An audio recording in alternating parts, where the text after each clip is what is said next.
And welcome into the program, everybody. Thank you so much for being with us on this very special night. We are doing a live coverage of the debate. This is the biggest panel we have ever done on Tactics Radio. Super excited about it. That is coming up in just a few minutes. Of course, the debate actually starts at 8 o'clock Central, so we've got a little time. We're here with our panel to do a little pre-gaming. And before we get into that, I do want to mention that this particular broadcast was sponsored by Chappie's Deli. So they were nice enough to provide all the food, and they were also nice enough to provide the sweet tea, which is going to be instrumental because we are going to be drinking and playing bingo. But it's a non-alcoholic one because, you know, we're on a Christian university's campus. But every time we take one of our bingo cards, every time we're going to see one of these, we're going to be drinking the sweet tea. That, of course, provided by Chappie's Deli. You can check them out at Auburn, Prattville, Pepper Tree, Baptist South, and the one that actually provided the food tonight, Perry Hill Road. Fantastic food, great people, great family environment, and kids eat free, so be sure to check them out anytime. So let's go ahead and introduce our panel for the evening. So let's go ahead and go to a split screen. By the way, special thanks to my buddy Byron Cudworth, Air Force ROTC and Faulkner student. He's here helping us out with the production. So let's go around the room, and Brian, you go ahead. Our viewers probably know you a little bit. Maybe. I'm Brian Petters. I'm Air Force retiree, work as a contractor out at the base, and I have filled in for Caleb when he was on the radio station, and then I sit in with Kevin Elkins occasionally as well. All right, Matt. All right. I'm Matt Clark. I'm an attorney at the Foundation for Moral Law here in Montgomery.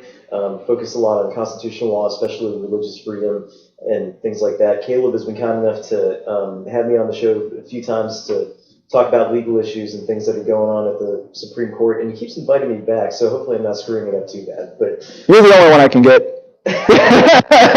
No. I have you on because, you know, I value your expertise. Because it's significantly better than mine. All right, and Laura? I'm Laura Clark. You knew me as Laura Gleivel at one time. You knew my voice, but never my face, and I used to want to keep it that way. I'm a family law attorney in town, and I am a political junkie, so I opine and snark about it. Yeah, I was going to make a comment about how you've gone blonde, but our listeners probably don't remember you as a brunette because we didn't do video back then. Anyway. I doubt that's true. Now, let's go on to Shanna. I'm Shanna Chambly. I'm the legislative director for the organization U.S. Term Limits. I am the deputy director of legislative affairs for Alabama Gun Rights. And just a little bit of guru of getting some lag. Anything politics, and I like to argue. Well, there you go. Everybody here does. That's why they like me. Because if you don't like to argue, you can't be friends with me. It's unfortunate, but it's just, it comes with the territory. So we've got a lot going on here tonight. This is kind of the main event. This is what all of us have been waiting for, I think. And I'm not just talking about those of us in the rooms, because, I mean, obviously, we're all political junkies. I've heard a lot of non-political people that have every intention of watching this debate. So I kind of wanted to go around the room and ask, why do you think that is? What's with all the hype and anticipation with this specific presidential debate? People like watching train wrecks. No, they want to see. I do think that people are very interested. I think most people have essentially solidified themselves in where their positions are. But they want to see. They want to make sure that their candidate is going to be capable of being who they think they can be. And I think that there's, right now I think that this is essentially a tied race. And I think there's a lot of people on both sides that would say, they would be shocked if their side loses. Mm-hmm. And this is one of those times when it's possible they could see that shock. If either Trump or Biden really blow up tonight, I mean, I think you're going to see a lot of people are going to be really, really shocked. I have bets on who that's going to be. Yeah, well, we'll talk about that in a second. Matt, I largely agree with a lot of that. Back in 2016, I voted for Trump. I made a decision a couple days before the election to vote for him, but I wasn't going to vote because the guy he came across like the drunk uncle of the Republican Party, so to speak. But tonight you got such a clash of personalities because you've kind of got one drunk uncle versus another drunk uncle. I think that's what's gonna happen tonight. Yeah, I don't know if you saw it, but I posted something a while back, just a day or two ago, as like a preview of tomorrow night's debate, and it's just these two old dudes fighting with one another. Like both of them fall over 2 or 3 times, and I just kind of feel like that's what I don't know. In some ways I'm amused, and in other ways I'm sad that our politics has basically devolved to a couple of silent generation guys just, threatening to beat one another up. But that's where we are right now. Laura? Yeah, I think it's essentially that. I think Americans are excited because, well, the ratings are high for reality TV shows across the board. And basically, politics is just reality TV at this point. So, which might be why Donald Trump is president. Honestly, it's exactly why, because I think people were tired of the rhetoric and they love the bombastic style. I mean, we talk about it, the left rails against it, but let's be honest, they love it. Like we all kind of do in a weird, sick and twisted way. But and we all know that Donald Trump is out there and he's gonna it's like rock and soften robots. Oh yeah. Yeah. Whereas you're gonna have sleepy Joe Biden over there. It's kind of like. And then I told Corn Pop and the rights to the thing, and then he's gonna go, see, it's huge. Anyway, that's what we're all looking for, honestly. Yeah, I think, I believe it was Ben Shapiro that said he expects it to be an argument between Chewbacca and the Swedish Chef, like the Muppets. I saw that episode. And awesome. It's like about at least 80% of the whole debate is going to be completely incoherent, which is unfortunate to a degree, but also I would pay to see an argument between Swedish Chef and Chewbacca. So, will you be paying for tonight? Yeah, well, we're getting it for free tonight, and we're doing this for free. So you're welcome, America. Shanna, what's your take? Well, I think this year, being 2020, like it's been, and everything that's going on, everybody's paying a little more attention to politics and what's going on now. And I don't know what's that. what else do they have to do tonight? No, it's not battery powered. It's not like they get to go anywhere. Everything's looking. I don't know. Maybe the ratings in Florida will be a lot lower because those people actually get to get back out and enjoy life now. But everywhere else, they're stuck at home anyway. Might as well watch the train wreck. Yeah. I want to say this. The fact that these two men are on stage today is a real indictment of the previous 4 presidents. In that one of the responsibilities that a president has is any leader has is you have to build your replacements. And when you go back to Bush 41 and Clinton and Bush 43 and Obama, none of them really built their bench properly. I don't know what to do. We have be honest. The Democrats put 70 people on the stage, and none of them were. Only a few of them were in a reasonable demographic, and none of them were really ready for the job. And certainly neither of the Bushes would have imagined that Donald Trump would be the next Republican president. And so that's something we don't talk about very much, is that politics has gotten to where we're not looking for leaders, we're looking for personality. That's true, but I will say it's quite an accomplishment to have the first in American history on stage and 2 senior citizens, one battling and dealing with dementia, and another, who was just frankly bombastic. Yeah, no, I mean... It's like having the first woman president, but a little bit more fun. Well, I mean, here's the thing that surprised me. I was quite a bit never Trump from the Republican side. What has surprised me is over the time that Trump's instincts have been better than I think that he was he was antagonistic to China before anybody else was. Mhm. And I really did not like that when he got elected, and I have been convinced that he's right. Really, really surprised at how much I think, oh, he got that part right compared to what I was thinking before.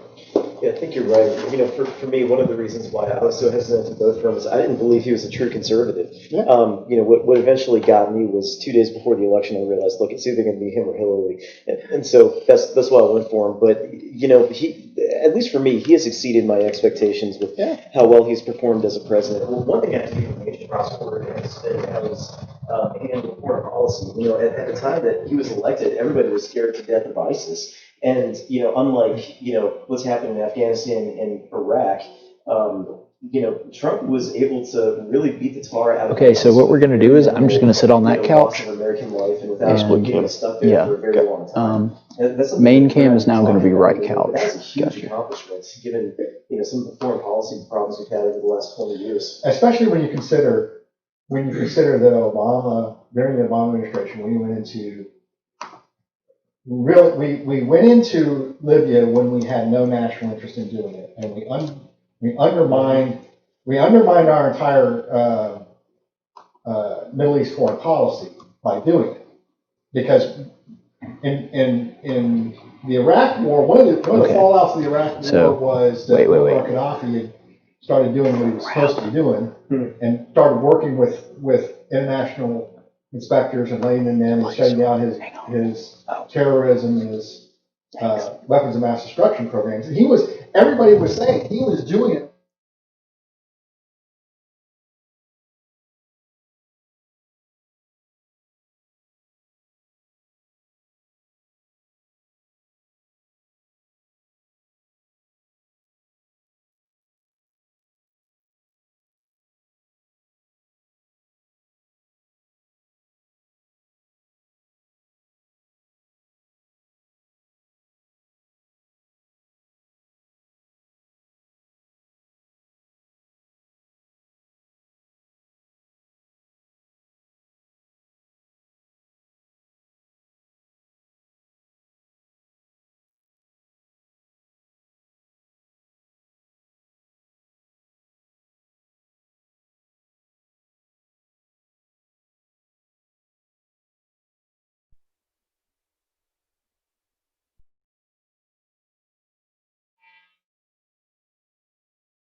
You know it's a lie because you saw what he said, like in Charlottesville, or it turns out it's got to be a lie because there's 20 witnesses that says he didn't say it, like the cemetery thing in France. Okay. You know, and he's baited them into being bigger idiots than one would have thought ahead of that. I have said for a really, really long time that Trump has a superpower, and that is no matter how bad he looks, somehow, no matter what the weird thing he does that makes himself look bad, he always makes the other side look worse by their reaction to it. I don't know how he does it. It's both of them.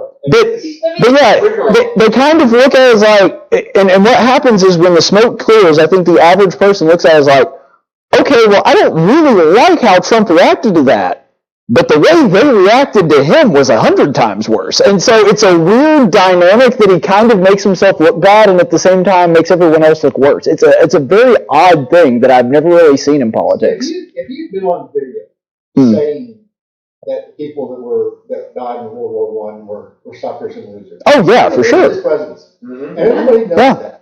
But when somebody can pull out John Bolton's book, which was supposed to be this grand reveal of how bad a guy Trump is, Right? when somebody can pull out that book and say, not here, and then John Bolton comes out and says, yeah, if I'd heard it, I would have said it. It's who gets damaged there? Well, what that does is it blows up the Atlantic. Nobody listens to the Atlantic anymore because they've been proven to not be credible.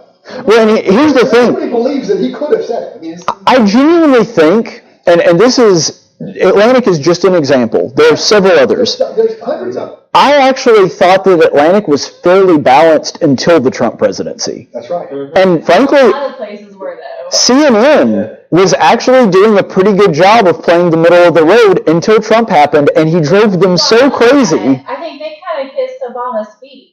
No, I think they did. I'm not saying that there wasn't any left bias, but I'm saying it's just so in your face and over the top now.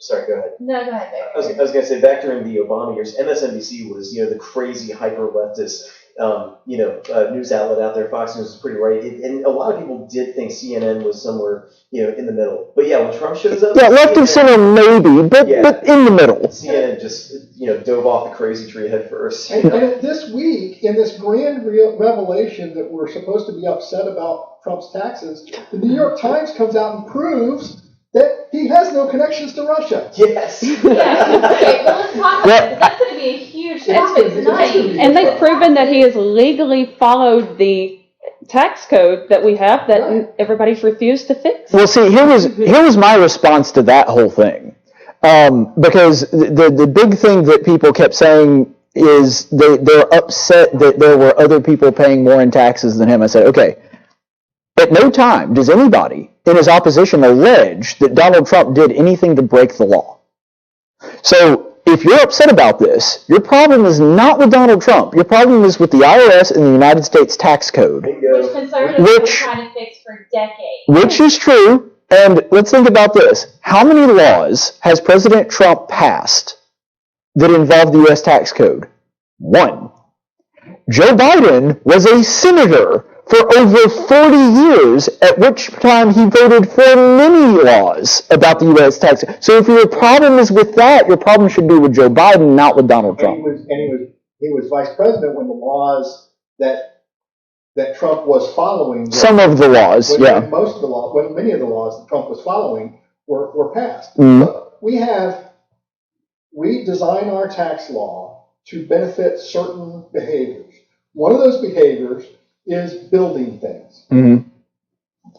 You shouldn't be surprised when somebody that builds things can take advantage of those tax laws. Mhm. Oh, by the way, it says, oh, he didn't pay his taxes. Well, but if he's paying salaries to people, he's paying plenty of taxes. Somebody's paying those taxes. Yeah, it's a pass through, but they're getting their money from him. If he's paying, $100 million in salaries, that's all getting taxed. I mean, it's not like and that's why the tax law is set up like that. That's why businesses have some of those advantages. Well, I mean, Tax My attorney, issue with it is that we don't even know that is in fact true. They're saying that, oh, well, he only paid $700 something dollars. $750. $750 in tax, but they're not actually releasing the tax returns that they're claiming they're drawing off of. yeah, there was a Twitter thread about So what's going on? that essentially said, no. He paid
one. So here's my thing. This started as litigated, guys. Yeah, Let it go. at some point there has to be an end to the issue, like you thoroughly discussed it, we voted on it, now it's off the table, let's actually move on to things like real news, not just old news. His comments about women are the same thing. That has been, Yeah. that attacking him on that issue is completely useless for his cause. Because the people that like Trump have already either they've said, okay, that was bad, you shouldn't have said it, or they've said, you know what? There's a lot of women out there that he's right about. You're really into a lot of things. So, I mean, I don't think that's a good thing. But there's a certain amount of human truth to what he said, and people don't want to admit that. Yeah. But I think that's a specific example of a broader point, though, which is when it comes to Trump, everything's basically baked in. yeah, There's almost nothing that you could, because we've known Trump for so long, he's been in the public eye for so long, there's almost nothing that can come out as like, oh, that's a surprise. Even the thing that Stormy Daniels, which I mean, admittedly, was really bad, everybody was like, yeah, that makes sense. he Yeah. carried on an affair while he was married to his first wife with his first wife, Ivana, Mhm. his second wife, Marla Maples. He carried on that affair on the front page of the New York Post for a year in the 90s. He specifically sent them stuff so that they would report on it.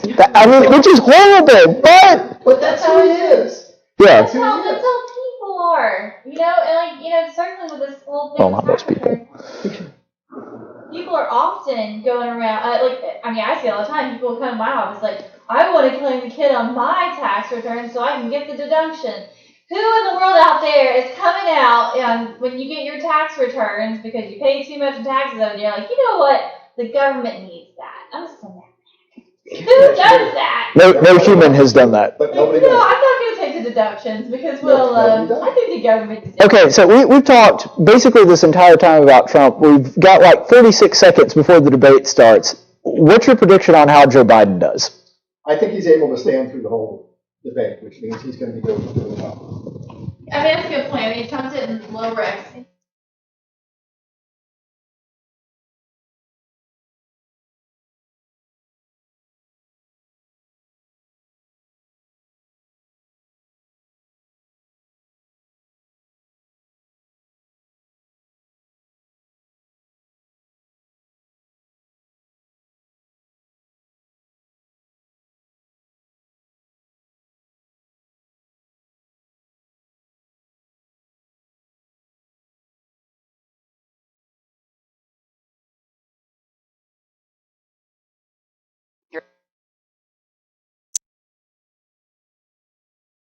Trump asked for them to, check for earpiece.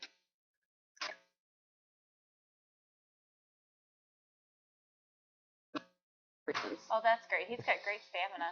I know, if you can't debate for 90 minutes, how are you going to be the president of Yeah, no, The United you've got to States. do way more than that as the president. Well, and the other piece of that is it'd be interesting to see if Trump hits on the lies that Biden still tells about starting The his university? at a historically black college. Corn pop guy in there. The corn pop one is the most believable one. He's the first guy that went to college in his family. No, he's not. That was a lie that he told that he stole from the Welsh politician in the first place. I think you might be wrong, though, bro. I can't prove you're wrong. I think you're wrong because, to be fair, it's not a lie if you believe it. And at this point, we don't know if Joe Biden actually remembers You that. do have that point. He may think he started there. That's a fair point. He may have. All right, it looks like the debate's about to start. So, Byron, if you would go ahead and float over there and turn the sound on for the debate. Brian, it's going to bother me. I got to ask you. Byron. No, Brian. Oh, Do sorry. you play in the Capitol Sound? Yeah. Me too. That's where it is. How I know That's you. where it is. That's Yeah. it. You play clarinet? Yeah. I play tuba. I know. I was like, I remember your face. Okay. I stare at it. You're across from me all the time.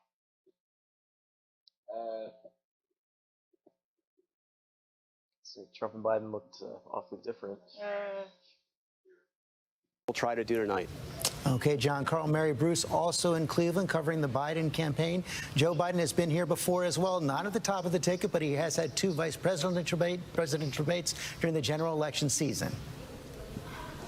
George, this is his 27th debate for the White House, but Joe Biden has never faced an opponent before like Donald Trump. He says all he has to do to win here tonight is tell the truth, but it is not going to be that simple. Joe Biden knows that Donald Trump is going to make this personal. He is going to go on the attack. Joe Biden's goal and his challenge here tonight is to try and rise above that, to not get dragged down into some brawl with the president. Biden will fight back if the president misconstrues his record, if he goes after his family, but don't expect Joe Biden to spend a lot of time here fact-checking the president.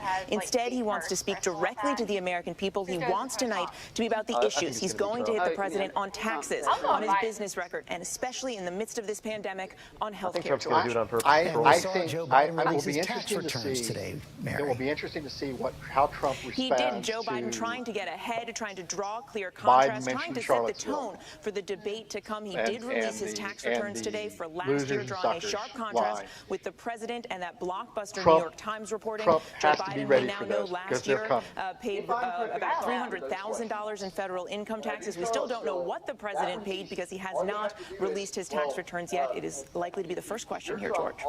The moderator, Chris Wallace, is on the stage right now. He's outlined 6 topics for the debate, starting out with the from the Trump and Biden records, the economy, COVID, Supreme Court, race and violence, election integrity. Let's go to Chris Wallace. Oh, Chris. Talk to us, Chris. That lady with a mask back there looked like a board.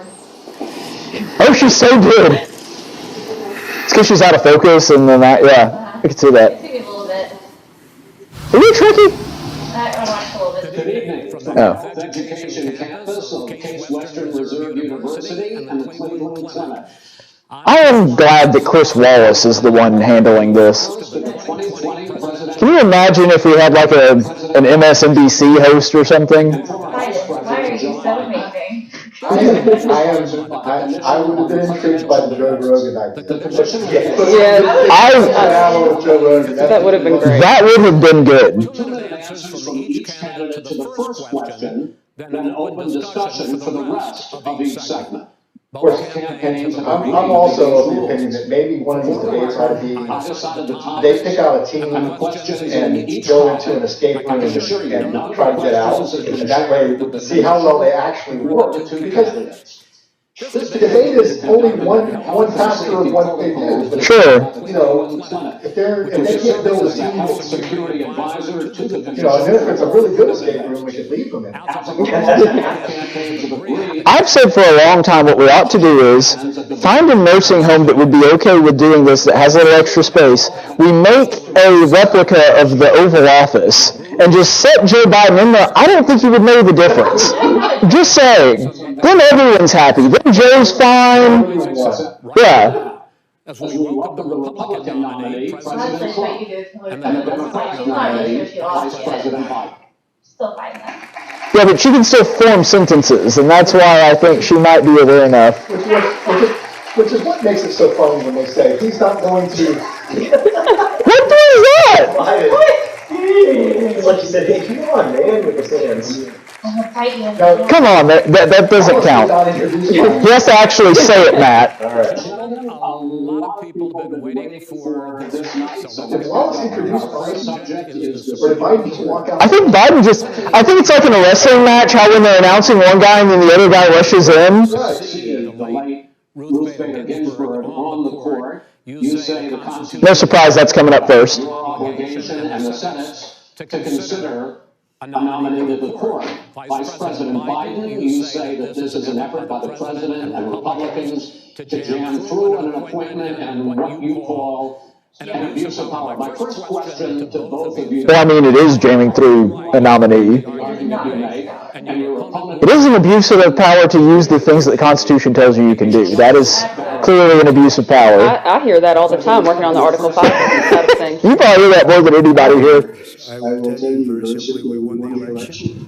Elections have consequences. We have the Senate, we have the White House, and we have a phenomenal nominee, respected by all, top academic, good in every way, In fact, some of her biggest endorsers are very liberal people Oh, yeah. from Notre Dame and Make other sure it's on. places. So I think she's going to be fantastic. We have plenty of time. Even if we did it after the election itself. I have a lot of time after the election, as you know. So I think that she will be outstanding. She's going to be as good as anybody that has served on that court. We really feel that. We have a professor at Notre Dame, highly respected by all, said she's the single greatest student he's ever had. He's been a professor for a long time at a great school.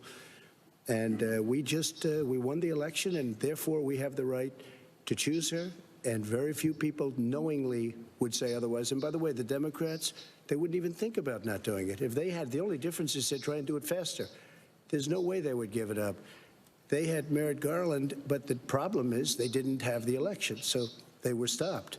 And probably what would happen in reverse also definitely would happen in reverse. So we won the election and we have the right to do it, Chris. Okay, you want my summary of that answer? You guys just deal with it. Ted Cruz had the best analysis on the history of that. Oh, sure. Looking forward to this, Mr. President.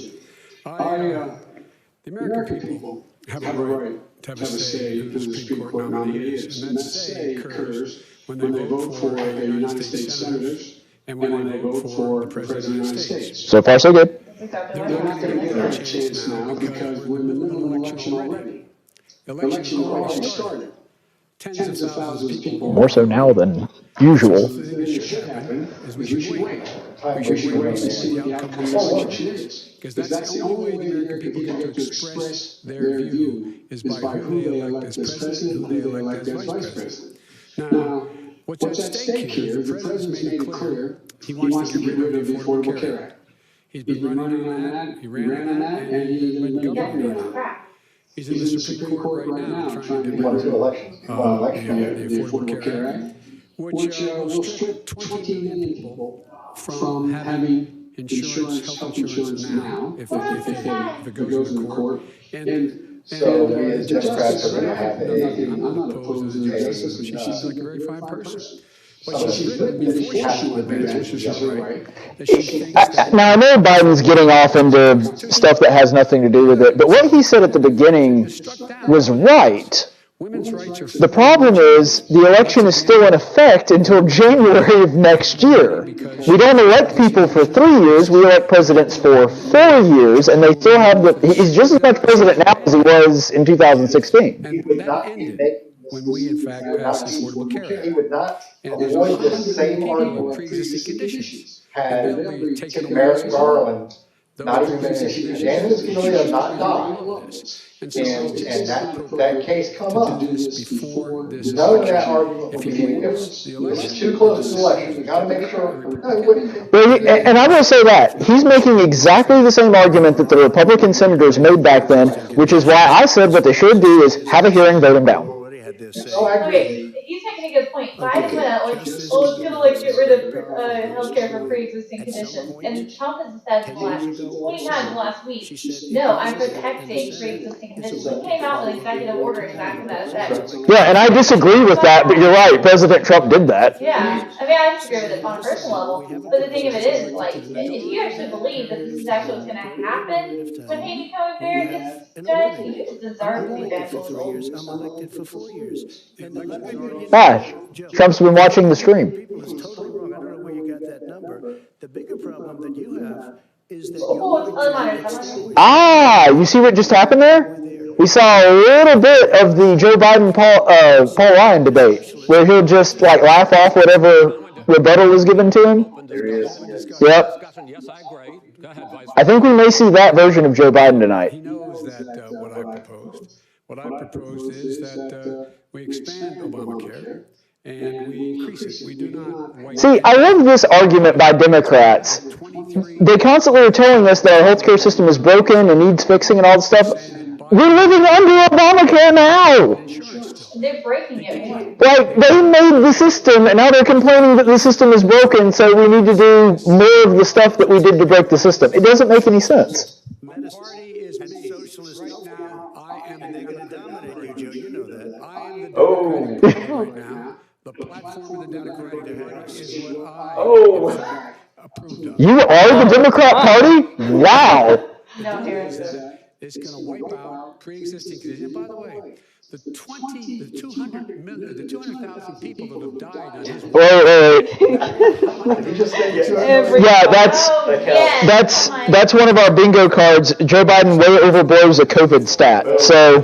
And he's been criticized before. How stupid can you be? But I knew it was going to happen. That's why it's on the card. Corrected this. Taking a drink. And if you were here, you could was 200, it would be 2 million people because you were very late on the draw. You didn't want me to ban China, which was heavily infected. You didn't want Yep. to ban. All right, gentlemen. This is going to be a short night. Mr. President, talking about 2 million people. You're not president as a moderator.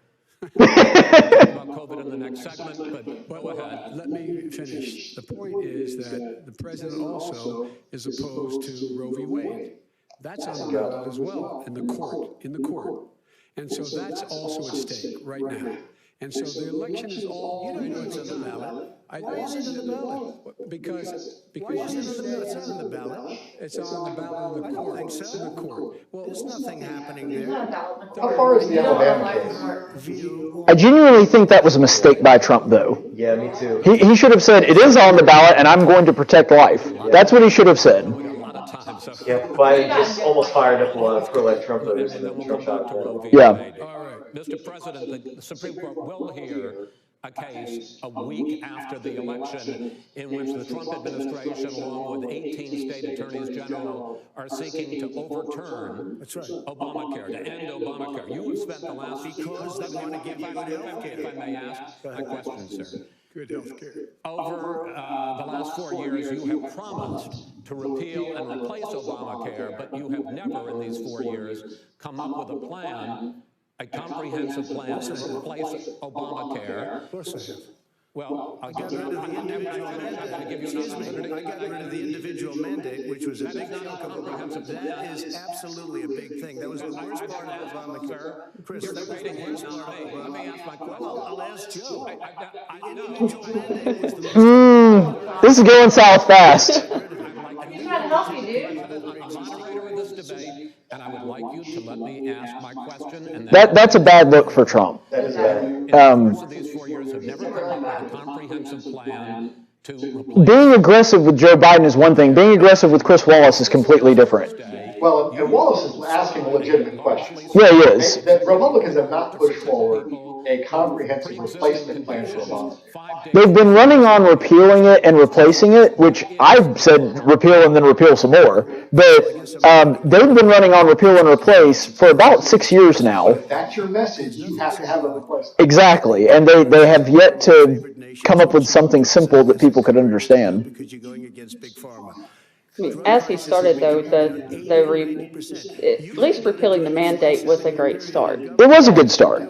That's the most egregious and blatantly unconstitutional portion of the whole thing. So you're correct on that.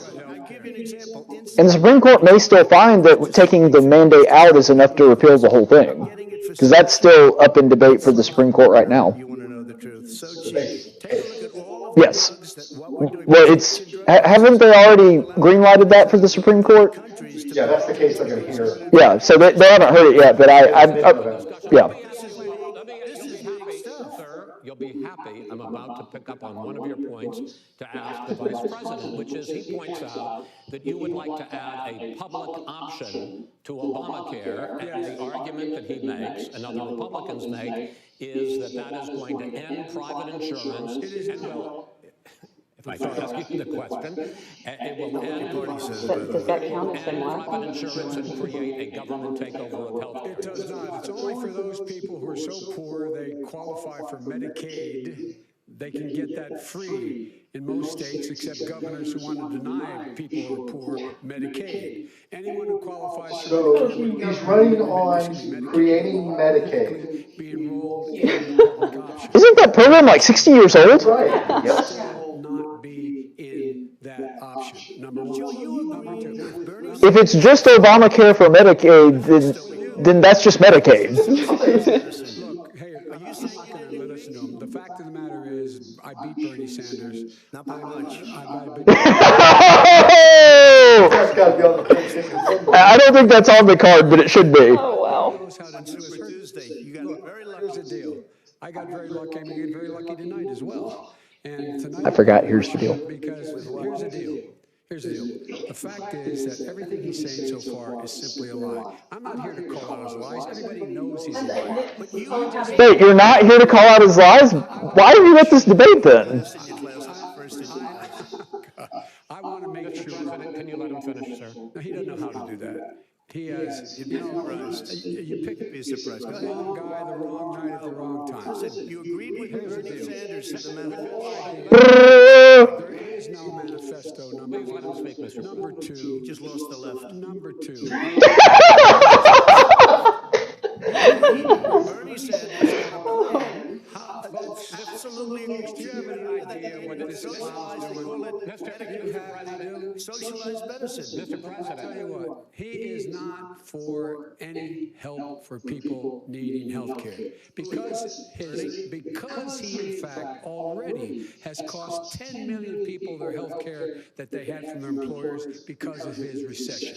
Number one. Number two, there are 20 million people getting health care through... Trying to pin the recession on Trump is just dumb. I don't even think the furthest leftist is going to buy into that. I know people who do. COVID is what it's COVID. I know people who do.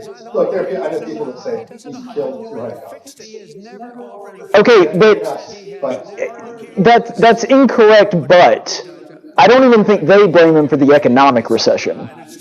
At least not the ones I've talked to. Even the ones that think he actually cost lives don't say that the economic thing was his fault.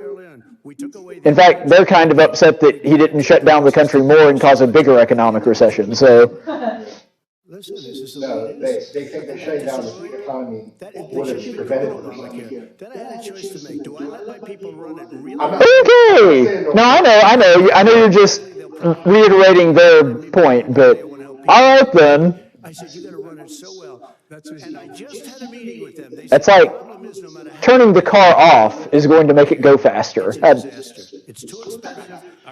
Well, that's because they just wanted more and more stimulus that was just going to keep everybody happy while being able to shut everything down.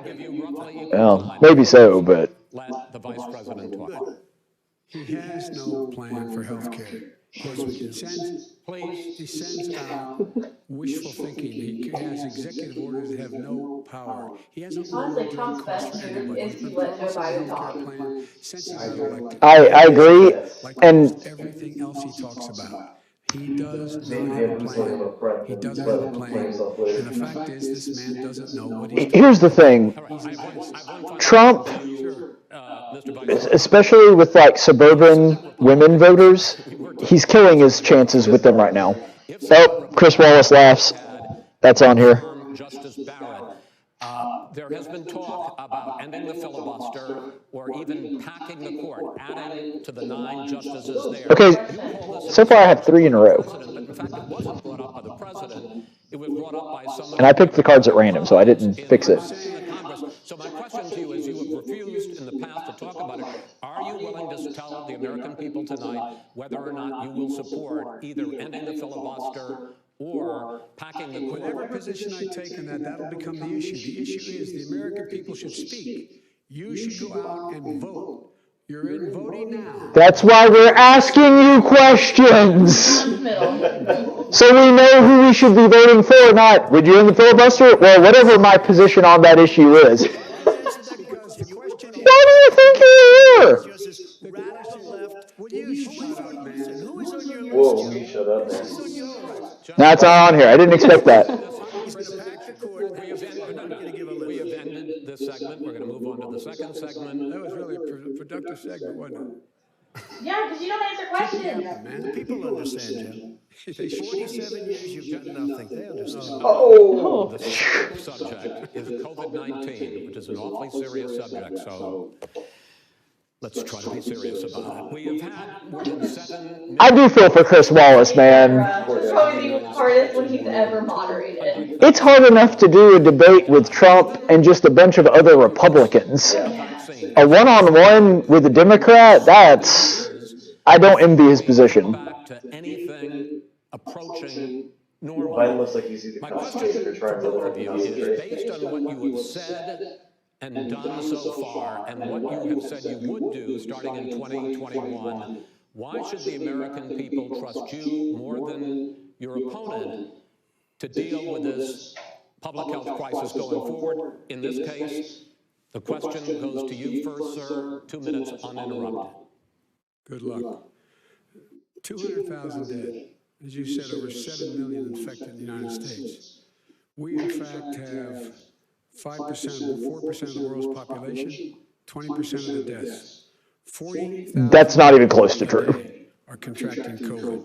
In addition to that, about between 750 and 1,000 people a day are dying. When he was presented with that number, he said it is what it is. Well, If I'm not mistaken, our deaths per day are roughly in the the low thousands.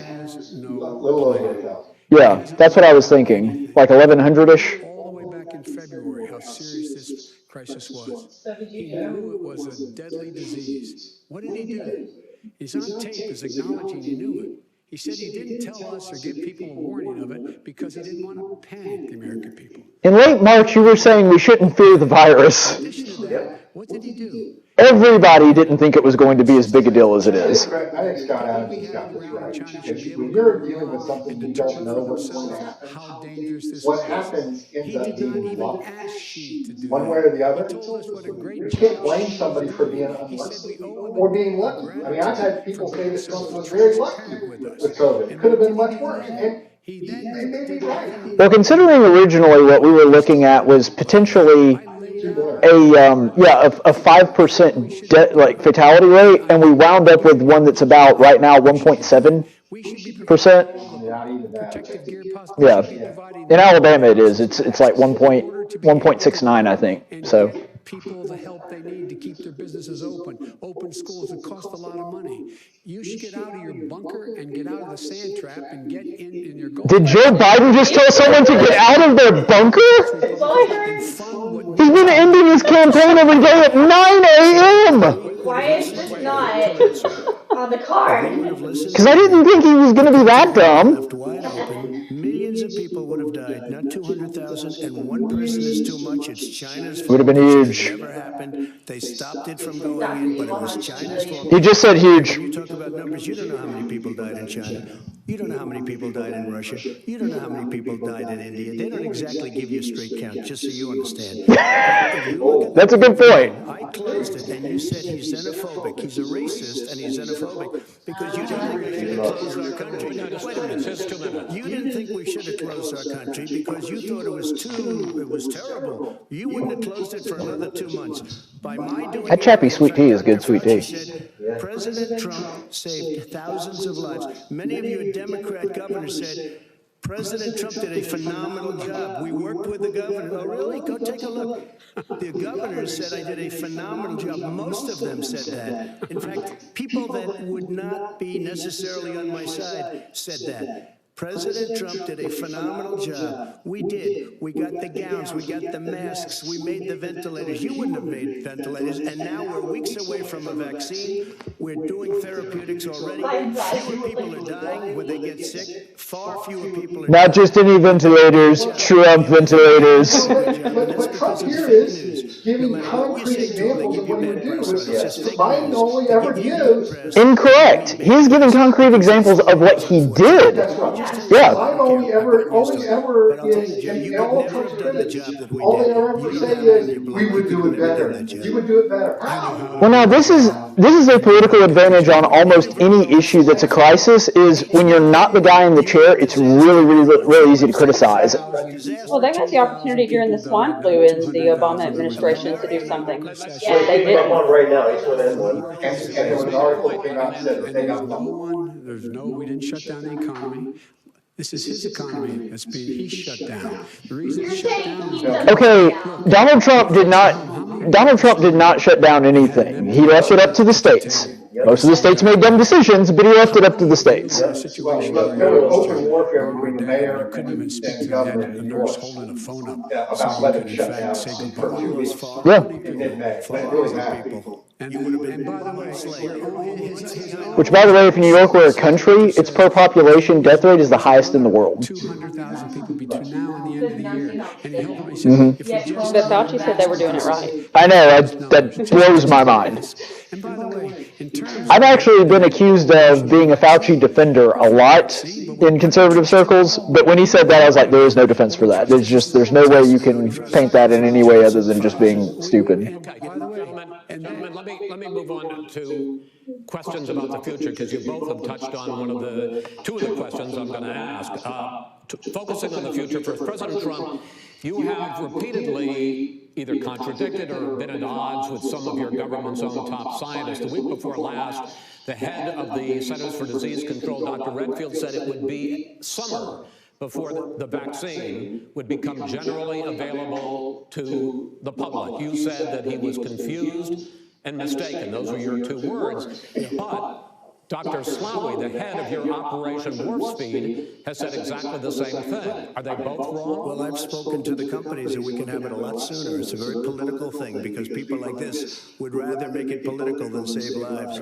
It is a very political thing. I've spoken to... That seems to be firing inside the tent. It does seem like Trump is undercutting. Now, I'm not saying that he's wrong to. I'm just saying it seems like he's undercutting people that are working under him. Very political because the left, I don't know if Oh, it doesn't. I'm just saying. I disagree with him. Yeah, no, I disagree with both of them. And he didn't say that. He said it could... See, now, he usually will try to hedge it and be like, well, I think he's mistaken. He actually just said, I disagree with them on that. He said it's a possibility that we'll have the answer before... But here's the thing. I agree with President Trump. I'm just saying that when you're looking at the average voter, that is a bad look for there to be infighting in your own administration. 200,000 a day, they're going to be... It's one of the reasons that Trump It's all set up. By Easter, who it should have has been begun sailing away. to re-election. By the warm weather, it begun. Yeah. Miraculous, like a miracle. And by the way, maybe you could inject some bleach in your arm, and that would take care of it. This is sarcastic. You know that. I would have said sarcastic. So here's the deal. This man is talking about Yeah, but terrible messaging from Trump on that. Every serious company is talking about maybe having the vaccine done by the end of the year, but the distribution of that vaccine will not occur until sometime beginning or the middle of next year to get it out, if we get the vaccine. And pray God we will. Pray God we will. Mr. Vice President, I want to pick up the... I can't surprise. I'm a little surprised they didn't prep Trump with a better answer for the whole bleach thing. Scientists, but they can't trust President Trump. In fact, you said that again tonight. Your running mate, Senator Harris, goes further, saying that public health experts, quote, will be muzzled, will be suppressed. Given the fact that polls already show that people are concerned about the vaccine and are reluctant to take it, are you and your running mate, Senator Harris, contributing to that fear? No more than the question you just asked him. You pointed out. He puts pressure and disagrees with his own scientists. But you're saying Everybody you can't, or knows. Senator And Harris is saying no, you can't trust the scientists. No, you can't trust the scientists. She didn't say that. You can't trust She said that public health experts, quote, will be muzzled, will be suppressed. Well, that's what he's going to try to do, but there's millions of scientists, there's thousands of scientists out there, like here at this great hospital, that don't work for him. Their job doesn't depend on him. That's not, they're the people, and by the way. I spoke to the scientists that are in charge. By the way. They will have the vaccine very soon. Let him finish. Do you believe for a moment what he's telling you in light of all the lies he's told you about the whole issue relating to COVID? He still hasn't even acknowledged that he knew this was happening, knew how dangerous it was going to be back in February, and he didn't even tell you. He's on record as saying it. He panicked or he just looked at the stock market. One of the two, because guess what? A lot of people died, and a lot more are going to die unless he gets a lot smarter, a lot smarter. Did you use the word smart? So you said you went to Delaware State, but you forgot the name of your college. You didn't go to Delaware State. You graduated either the lowest or almost the lowest in your class. Don't ever use the word smart with me. Because you know what? There's nothing smart about you, Joe. 47. Okay, that was low. I will say that was low. Let me just tell you something, Joe. If you would have had the charge of what I was put through, I had to close the greatest economy in the history of our country. And by the way, now it's being built again. See, We're going to get to the economy in the next segment, sir. Okay. It's going up fast. Okay. When it comes to how the virus has been handled so far, the two of you have taken very... I don't really like how Trump started out with the personal attack, but I think he absolutely stuck the landing, and he hit on something that I hope he hits on later, which is, you know, the economy was fantastic before this once-in-a-century event hit, and it's already starting to come back. That's a winning message. Why, sir? Because Maybe the intelligence if I were running, I know what the plan I personally don't like it, but here's the thing. I've learned that my revulsion for that stuff is much greater than the average person's. So Because you're trained in real debate. right. This is not. I know. I think it's also because you're an ISU. That's a big part of You it. and I do not like confidence. They have a plan. I- He won't even meet with them. The Republicans won't meet with the Senate. And he sits on his golf courses. Well, I mean, literally, think about it. You probably play more than I do, Joe. What about this question of reopenings and the fact that... He wants to shut down this country. And I want to keep it. I've always thought that was a dumb argument. I remember when Hannity used to keep a tally of how many days Obama was playing golf, and I'm like, who cares? You know what? People deserve He wants to shut pastime. down They It deserve is hobbies. That's a stressful purely an job. we didn't optics know anything thing, about the and disease. Now we found George W. that Bush didn't elderly people understand with heart that it's an problems optics. and Yeah. diabetes I and agree with you, it different doesn't matter. problems They gotta have a way very to, normal, but we we gotta learned have a a lot. Young way to children relax. aren't. It would Even be younger comforting people aren't. if We've learned a Trump lot. would go But to he wants to shut it campaign. down. Because But we more paid for people campaign, will he be didn't ever go there. by continuing. But If you look at Pennsylvania, if you look at... Why would I go to Camp David when I have a Trump golf course? Well, but the golf is seen as an elitist until sport. after the election. It just is. It's not relatable to the average blue-collar worker. I agree. Those states are not doing well that are shut down right now. Respond to that. President Trump, you have begun to increasingly question the effectiveness of masks as a disease preventer.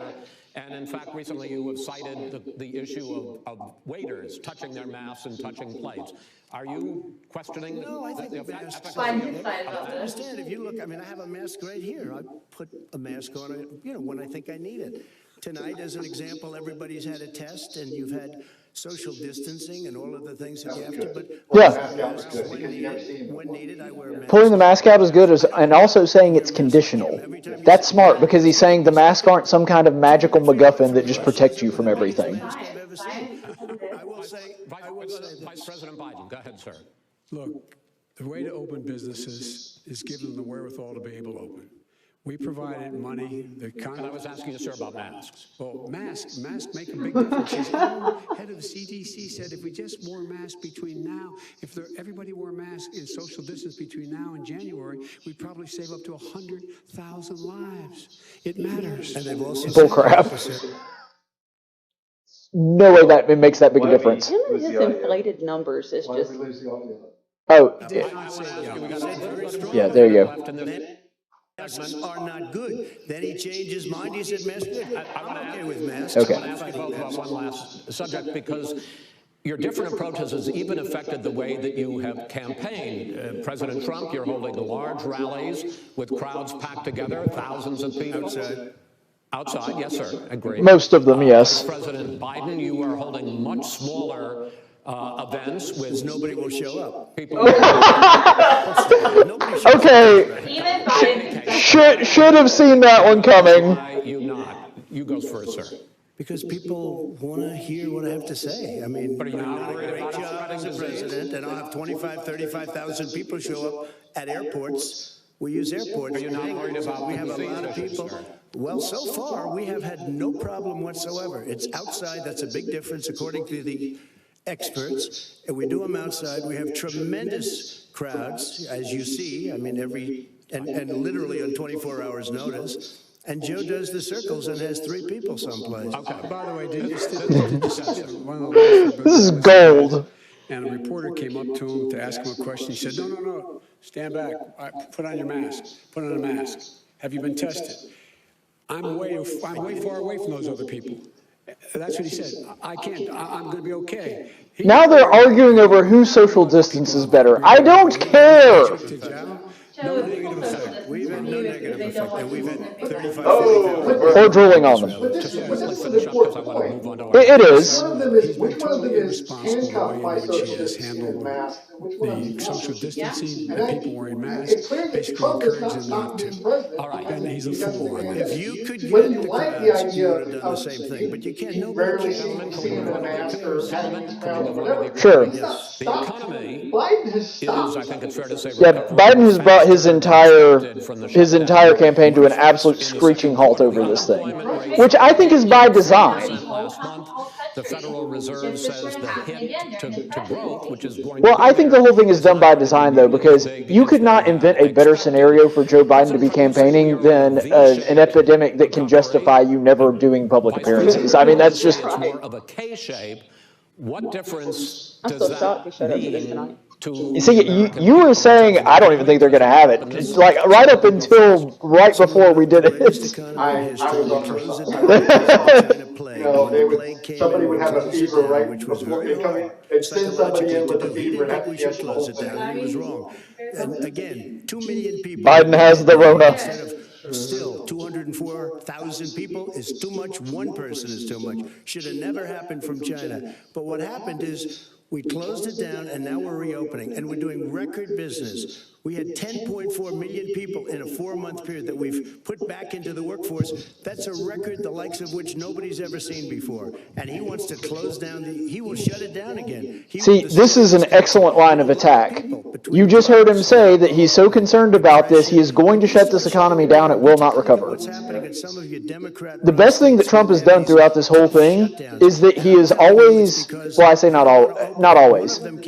He figured out pretty early on that I have to let people know that I am working on the economy too, that is also a concern. It's not just the numbers. By keeping them closed. Look, They're Trump is hurting never, people. nobody's ever going to People know what to do. They can social distance, they can wash their hands, they can wear masks, they can do whatever they want. Remember, True, yeah. you're sitting there on your first inauguration. We have nothing to fear. You're yourself. And these governors are under siege. That explains Michigan, and what Trump says about you panic. can open these states up. Panic is It's just not as fair. dangerous You're as talking the about virus. almost More the same dangerous thing in than the virus. prison. And you look at what's going on with divorce. Look at what's going on with alcohol. He's making the exact point you were just making. Very, very sad thing. divorce And rate he'll is close down great the right whole now. country. This guy will close down the whole country and destroy our country. Our country is coming back incredibly well, setting records as it does it. We don't need somebody to come in and say, let's shut it down. Hey, All right. my spouse Your 2 only made minutes, one. sir. We're now My moved spouse to only you. made one mistake in her life. As I Well, the said, Pope's not posing the letting her out of it, question, so- the president says it's a V-shaped recovery. You say it's a K-shaped recovery. What's the difference? The difference is That's right. millionaires and billionaires like him in the middle of the COVID crisis have done very well. Billionaires have made another $300 billion because of his profligate tax If you could get a proposal, plate and in he their only focused on the market. with But you folks at home, you folks living in the, Scranton and Claymont and all the small towns and working class towns in America, casserole, if you how could well are buy you that doing? at the This guy table, paid they would a never sell total of another thing. $750 in I taxes. told David that. Really? Have you ever had that? No, I know that. It's great. Minutes, so please let him have it. Do you dare The fact is that he has in fact worked on this in a way that he Oh, will yeah. be the first Oh, I president think that's the rest of my to life. leave office having fewer jobs in his administration than when he became president.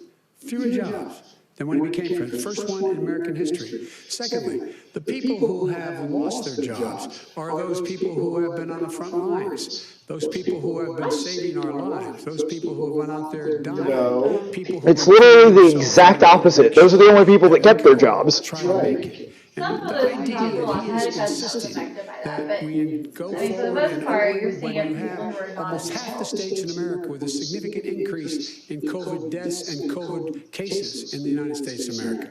And he wants to open it up more. Why does he want to open it up? Why doesn't he take Okay, that's not true at all. There's several states that have less restrictions that are about on par. For example, Alabama, mask mandate. Our curves are almost identical to Florida, Georgia, and Tennessee, which do not have mask mandates. So South Dakota's never had any mandates, and they never even shut down. no, never at all. And if you look at their They're statistics, starting to rise right now. And then they decided They're not gonna rise couldn't back do to that that because it's not a national emergency. Well, because there's like 3 people in South Dakota. Yeah, I mean, that's one thing that we do have to keep in mind when we compare, how Certainly. this works. I mean, cases like New York might be more for, heavy-handed, measures, putting people in those neighborhoods, such as like, The fears from Sturgis were never true. What everybody was saying was going to be so bad about all the people in Sturgis. The numbers really are not even what was reported, which were not that bad. I look at New York, it's so sad what's happening in New York. It's almost like a ghost town, and I'm not sure it can ever recover what they've done in New York. People want their places open. They want to get back to their life. They'll be careful, but they want their schools open. Okay, so this is interesting because in a very different way, both of these men are making return to normalcy arguments. Trump is making a pre-COVID return to normalcy argument. Joe Biden is making a pre-Trump return to normalcy, that you're not going to have the crazy tweets at 3 a.m. and that kind of thing. So it's both a return to normalcy campaign, it's just in very different ways. President in 2017, your first year as president, that you paid $750 a year in federal income tax each of those years. I know that you pay a lot of other taxes, but I'm asking you the specific question. Is it true that you paid $750 in federal income taxes each of those 2 years? I paid millions of dollars in taxes, millions of dollars of income tax. And let me just tell you, there was a story in one of the papers. I paid $38 million one year. I paid $27 million. Show us your tax returns. I went. You'll see it as soon as it's finished. You'll see it. You know, if you want to go to the Board of Elections. There's a 118-page or so report that says everything I have, every bank I have, I'm totally under leveraged because the assets are extremely good. And I built a great company. I'm asking you a specific question, which is. Let me tell you. I understand all of that. I understand all of that. No, Mr. President, I'm asking you a question. Will you tell us how much you paid in federal income taxes in 2016 and 2017? Millions of dollars. You paid millions of dollars? Millions of dollars. So yes. not 750? Millions of dollars, and you'll get to see it. And you'll get to see it. But let me just tell you, Chris, let me just tell you something that. It was the tax laws. I don't want to pay tax. Before I came here, I was a private developer. I was a private business people. Like every other private person, unless they're stupid, they go through the laws, and that's what it is. He passed a tax bill that gave us all these privileges for depreciation and for tax credits. We built a building and we get tax credits like the hotel on Pennsylvania Avenue, you get a massive, which, by the way, was given to me by the Obama administration, if you can believe that. Now, the man got fired right after that happened. I'm the only one on board. So. Yeah, I do want to respond. Look, the tax code that made him put him in a position that he pays less tax than a school teacher makes on the money a school teacher makes is because of him he says he's smart because he can take advantage of the tax code. And he does take advantage of the tax code. That's why I'm going to eliminate the Trump tax cuts. And we're going to eliminate those tax cuts and make sure that we invest in the people who, in fact, need the help. People out there need help. But why didn't you do it over the last 25 years? Because you weren't president. See, that's the point that I was making earlier, is Donald Trump's point should be, if you have a problem with the way that the tax system is run, blame Joe Biden. In 47 months, I've done more than you've done in 47 years, Joe. We've done things that you never even thought of doing, including fixing the broken military that you gave me, including taking care of your vets. Mr. President, we're talking about the economy. I'd like to ask you about your plans going forward, because, Mr. Vice President, your economic plan, if you were to be elected president, focuses a lot on big government, big taxes, big spending. I want to focus first on the taxes. You propose more than $4 trillion over a decade in new taxes on individuals making more than $400,000 a year and on corporations. President Trump says that kind of an increase in taxes is going to hurt the economy as it's just coming out of a recession. Well, just take a look at what is the analysis done by Wall Street firms. Points out that my My economic Interesting plan how that was would create incredibly 7 million more inspecific. jobs than his in 4 years. Just Wall number Street one. firms. And They're number out there. two, it would create an additional $1 trillion in economic growth because it would be about buying American. That we're going to make this federal Not a single government tax spend increase has ever $600 created billion economic a year growth on in everything American Living in a history. fantasy land with to unicorns that fly around a fart out steel, rainbows. buildings and the like. But he also, And under but he's my also proposal, very we're going to make sure that insincere every about that, penny of that because has to Trump be has made been more buy by American a than company any that was president American. in the last 4 years. Yeah, he's trying to out Trump, which Rubio learned you can't do. You can't Significant number do of the that. tax. People Make really realize that Trump the is corporate tax ran on 28%. and It shouldn't be succeeded running on 21%. Dick You have Gephardt's tax 19 policy from company- 1988. 91 companies, I mean, federal, I mean, and in oh, by the way, Fortune like I said 500 who in don't the pay a pre-show, single penny in I've tax, come around to making believe billions it, of that we dollars. should punish China in some way. But Because you, in the idea that, passed that Biden is going to bring jobs home to America more than Trump is, that's kind of not going to happen.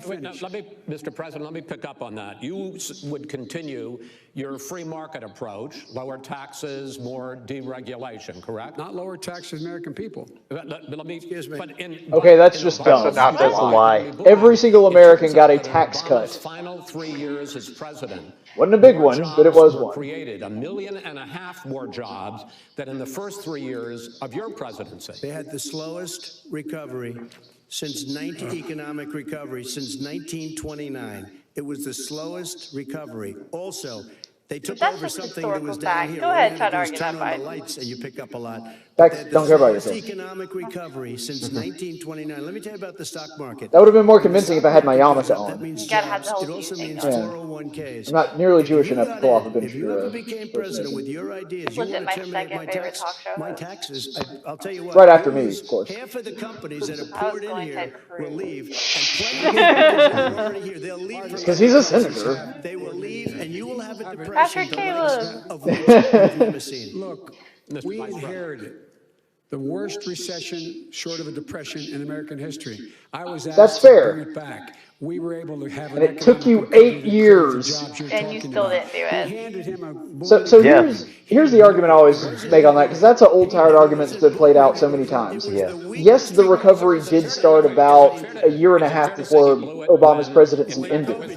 But when Trump can accelerate it threefold a good in the point. span of about a year and a half, what it took them 8 years to do, that's a hard sell to the American people. Oh, yeah. Number two. Chris, Number three. They said it would take. No, you were number two. No. Chris.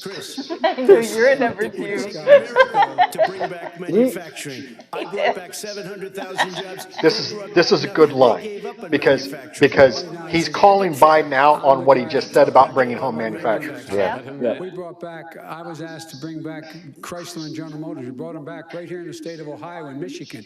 He blew it. They're gone. He blew it. And in fact, they're going. Ohio had the best year it's ever had last year. Michigan had the best year they've ever had. That is not. He memorized some stats on the key swing states. That's what just happened. Oh, yeah. They're not having And they didn't come in with you. Mr. Vice President, go ahead. And so you take a look at what he's actually done. He's done very little. His trade deals are the same way. He talks about these great trade deals. You know, he talks about the art of the deal. China's perfected the art of the steal. We have a higher deficit with China now than we did before. We have the highest trade deficit China with ate Mexico. your lunch. Down 18%. China ate your lunch, Joe. And no wonder your son goes in and he takes out billions of dollars. Takes out billions Wait of for dollars it. to manage. He makes millions of dollars. And also, I'm going to go ahead and mark it while now. we're at it, why is it? You're not even waiting for him to do it. The mayor of Moscow's wife gave your son $3.5 million. What did he do to deserve it? What did he do with Burisma to deserve $183,000? None of that is true. Let him answer. But it is. None of that is true. Oh, really? He didn't Totally, get No, $3.5 million? Mr. President, it's Mr. totally, President, please. totally Ask the question. discredited. Totally discredited. And by No, the it way, wasn't. No. He didn't get $3.5 million, Joe? Mr. Vice, He got Mr. $3.5 President, million. it is not true. Really? Mr. President, But, Mr. it's an open discussion, please. No, It's a fact. Well, There's- you there's have not. raised an issue, let the It's been Vice totally President answer. discredited. Did There was a Burisma pay him report. $183,000 a month? with no experience. All right, Trump made his jab. He needs to shut up and let Joe flounder for a little bit. Right. Yeah, come on, let it flip out. I want to cross it off. Well, not just because of that. He doesn't want to let me answer because he knows I have the truth. His position has been Does that totally, count? thoroughly discredited. And Nah, that's not a flip. by the media, by our allies, by the World Bank, by everyone has discredited. Matter of fact, even the people who testified under oath. So let me ask you this. No, go ahead, Mr. I'm listening to you. People under. You got $3.5 million from Moscow. He testified under oath in his administration. Said, "I did my job and I did it very well. Oh, I really? did it I'd like to know honorably." who they are. Well, I'll give you the list of the people who testified. No, go ahead, sir. Sure, you've already fired most of them because they did a good job. Some people don't do a Well, good here's job. the. With you, Go ahead, wait a minute, you get the final word, Mr. Well, it's hard to get any word in with this clown. Excuse me, this. Hey, let me just tell you. No, Mr. President, $3.5 million, Joe. That is simply. Why did he deserve $3.5 million from Moscow? Look, here's the deal. We want to talk about families and ethics. I don't want to do that. I mean, his family. We can talk about. I understand why you don't want to do that. My family lost a fortune by coming down and helping us with government. And that's such a. Mr. President. Every single one of them lost. This is not about my family or his family. It's about your family, the American people. He doesn't. That's not true. It doesn't want to talk about what you need. You, the American people. It's about you. That's what we're talking about. All right, that's the end of the segment. We're moving on. Does that count? Come on. Yeah, that counts. Yes! It's a very important. He got pretty salty there at the end. The answer to the question is no. Ukraine. No, sir. With $1 billion of you. He's got to look on his, if I've got to look at his, like, I'm going to hurt that boy. You're going to have True. Gentlemen.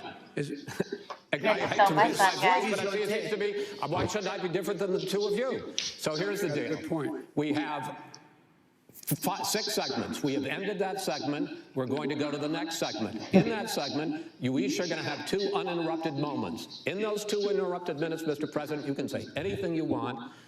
I'm going to ask a question about race, but if you want to answer about something else, go ahead. But I think that the country would be better served if we allowed Freaking Chris Wallace is a trooper, man. fewer interruptions. I'm appealing to you, sir, to do that. Well, and him too. Well, frankly, you've been doing more interrupting. I mean, he's right about that. Well, less than, sir, There's plenty. no, less than you have. Let's please continue on. The issue of race. Vice President Biden, you say that President Trump's response to the violence in Charlottesville 3 years ago, when he talked about very fine people on both sides, was what directly led you Here it to comes. launch this run. Chris Wallace about to throw down the gauntlet. President Trump, you have often said that you believe you have done more for Black Americans than any president, with the possible exception of Abraham Lincoln. My question for the two of you is, why should voters trust you rather than your opponent to deal with the race issues facing this country over the next 4 years? Vice President Biden, you go first. It's about equity and equality. It's about decency. It's about the Constitution. I'm actually really And we have disappointed never Chris Wallace didn't walked take that away question from where I thought he was trying going to to. acquire- Yeah, I did too. require equity for everyone, equality for the whole of America. But we've never accomplished it. But we've never walked away from it like he has done. It is true. The reason I got in the race is when those people, close your eyes, remember what those people look like coming out of the fields carrying torches, their veins bulging, spewing, and just spewing anti-Semitic bile, and accompanied by the Ku Klux Klan. A young woman got killed. And they asked the president what he thought. He said there were very fine people on both sides. No president's ever said anything like that. It is his Now, sir. second point I'd make to you is that when Floyd was killed, when Mr. Floyd was killed, there was a peaceful protest in front of the White House. What did he do? He came out of his bunker, had the military use tear gas on him so he could walk across They to did a not use church tear and hold gas. up a Bible. And then And it what wasn't happened him. after that? The bishop of that very church said that it was a disgrace. The general who was with him said all he ever wants to do is divide people, not unite people at all. This is a president who has used everything He's as a gotta dog quit lying whistle about to try to circumstances. I mean, you're generate voting so many racist back. hatred, racist Yeah. division. You can go back and This look is at a the man pictures who, of that, in and fact, none we of talk about the helping officers there on the scene had One in gas masks on, 1,000 They were not deploying tear gas. Right. Well, and It was another the thing DC too. Park Police. It wasn't the And if Trump he doesn't do something administration. quickly, They by were the doing end it of the because year, it was nearing 1 in curfew. 500 will have been They killed. just, 1 the in facts aren't adding 500 up. African Americans. This What? man is a savior What did he of just say? African Americans. This man cares at all. You just said 1 in 5 in African Americans, but you didn't finish the sentence. I don't know what he was claiming there. Look at what he's I think you just threw out a stat and then never said what the stat was supposed to reflect. I mean, maybe I just missed it. disasters for the African American community. So, President Trump, you have 2 minutes. Why should It's 1 Americans in trust you over 10,000 your opponent to deal with did a racism? crime get bill, killed by the police. 1994. Does he know that the I White don't House even know is if not it's a that bunker? It's- Predators, it- African Americans, the super predators, and they've never forgotten it. They've never forgotten it, Joe. No, sir, it's his 2 minutes. So you did that, and they call you super predator, and I'm letting people out of jail Okay, don't now that defend, you have talk treated about the African American population community, you have treated the black community about as bad as anybody in this country. You did the 1990, and that's why, if you look at the polls, I'm doing better than any Republican has done in a No, long keep time. talking about the because they 1990 saw what you did. or whatever it You call was, them the busing super thing. predators, and you've called them worse than that. 94. Because you look Frankly, back I at think the it's testimony over unintelligent the for years, you've called them a Republicans lot to worse than use as that far as the against church Joe is Biden. concerned. Because Yeah. I get that it's As far as the unpopular generals are with a lot of concerned, people we in the just got black the support community, of but 250 Busing was a bad it's hard to idea. run as a law and order candidate and be against the 1994 crime bill. That's right. Group in the It United seems States. I have Florida, I have Texas, I have Ohio, I have excuse me, Portland. The sheriff just came out today and he said, I support President Trump. I don't think you have any law enforcement. You can't even say This is not a the good word answer law for enforcement, Trump. because if you Yeah. say Well, those you really need words, to call him out on the you're whole gonna lose Antifa all of your thing. radical left supporters. I think he should And why actually aren't you saying pivot. those words, I mean, Joe? yes, Why he don't should you do say that the too. words law enforcement? Because The best you know thing that what? Donald If Trump they could have called done us is supporters, pivot and talk we about would how put out good fire the in black half an community hour, was but they doing won't before do it because they're run coronavirus. by Oh, yeah. radical left Democrats. If you look at Chicago, And if then you look end at it with, any place you want to look, you've been in Seattle, office for this they amount heard of we were time. coming in the following day. They I put was in up their office for hands 3 and we years got and did back more for Seattle. them than you ever did. Minneapolis, we got it back, Joe, because we believe in law and order, but you don't.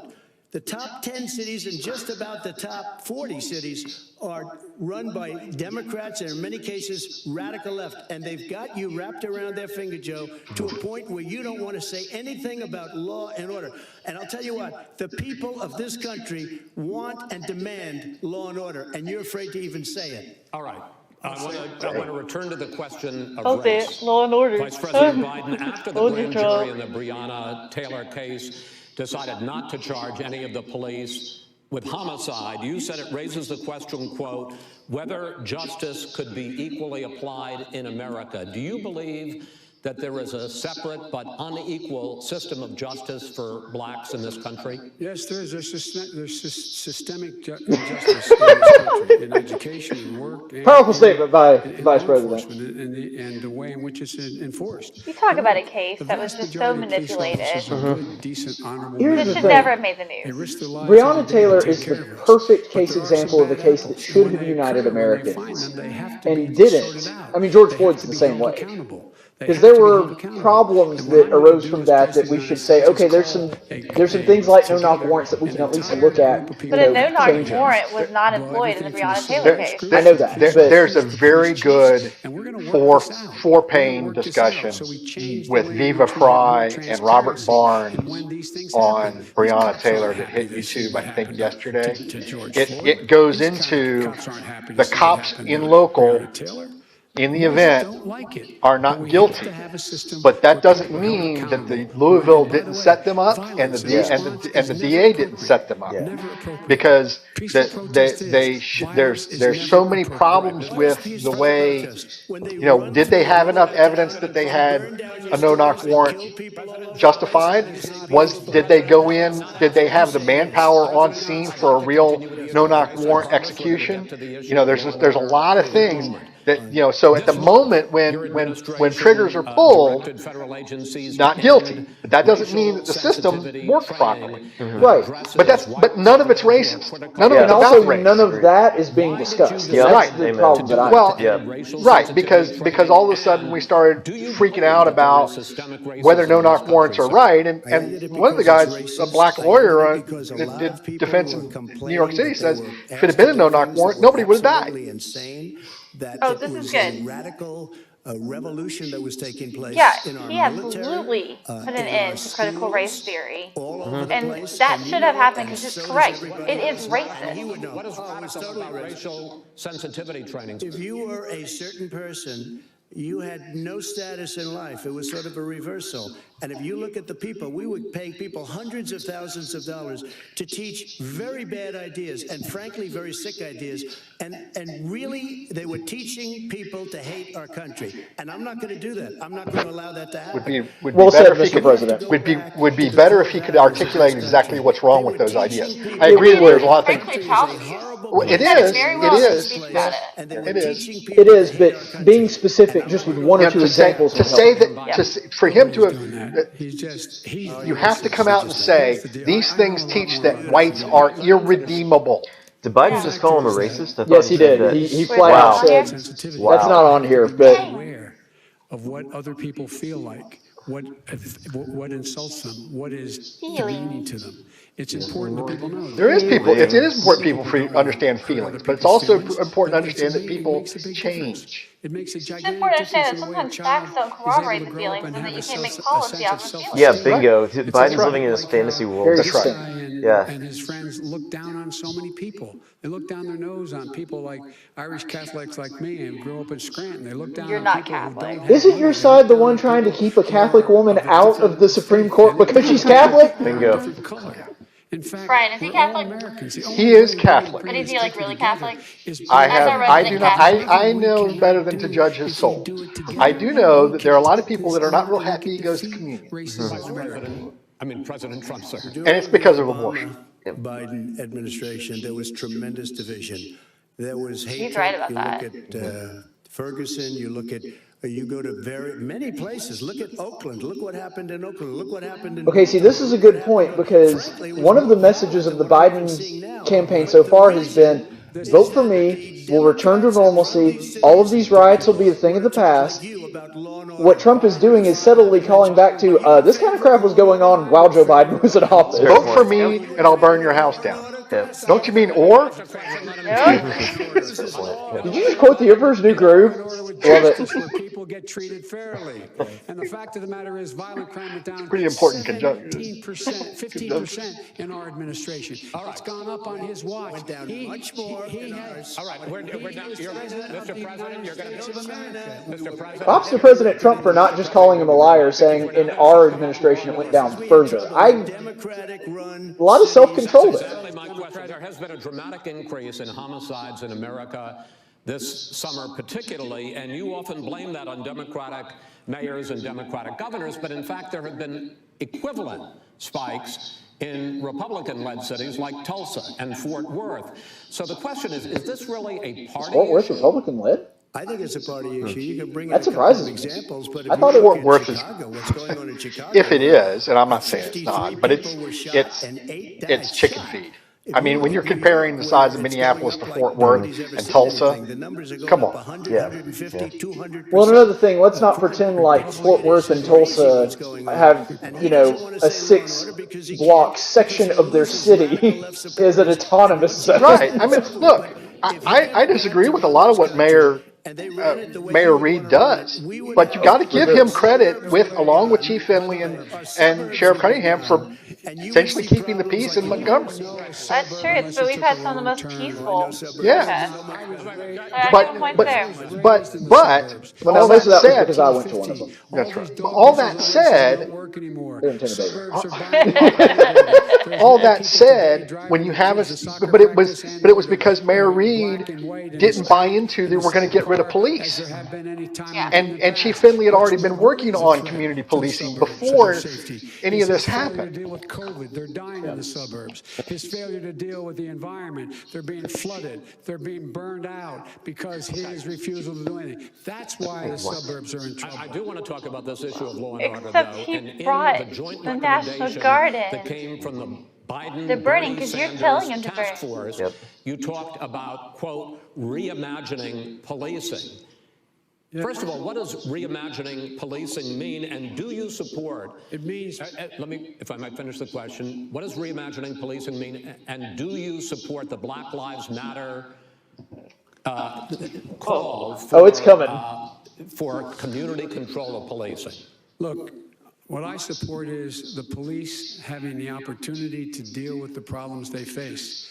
And I'm totally opposed to defunding the police officers. As a matter of fact, local police, the only one defunding it, his budget calls for a $400 million cut in local law enforcement assistance. They need more assistance. They need, when they show up for a 9/11 call, Why is the federal government in that industry? He's about to lose the to left. keep them from having to use force and be able to talk people down. We have to have community policing like we had before, where the officers get to know the people in the communities. That's when crime went down. It didn't go up, it went down. And so we have to be engaged. General crime was going down until 1913 or 2013, 2014, 2015, when you got to Ferguson. That's not true. Almost nothing. And- Roy, who do you have? Name one group that supports you. Name one group that came out and supported you. Go ahead. Black Lives Matter. We have time. We don't have time to do anything.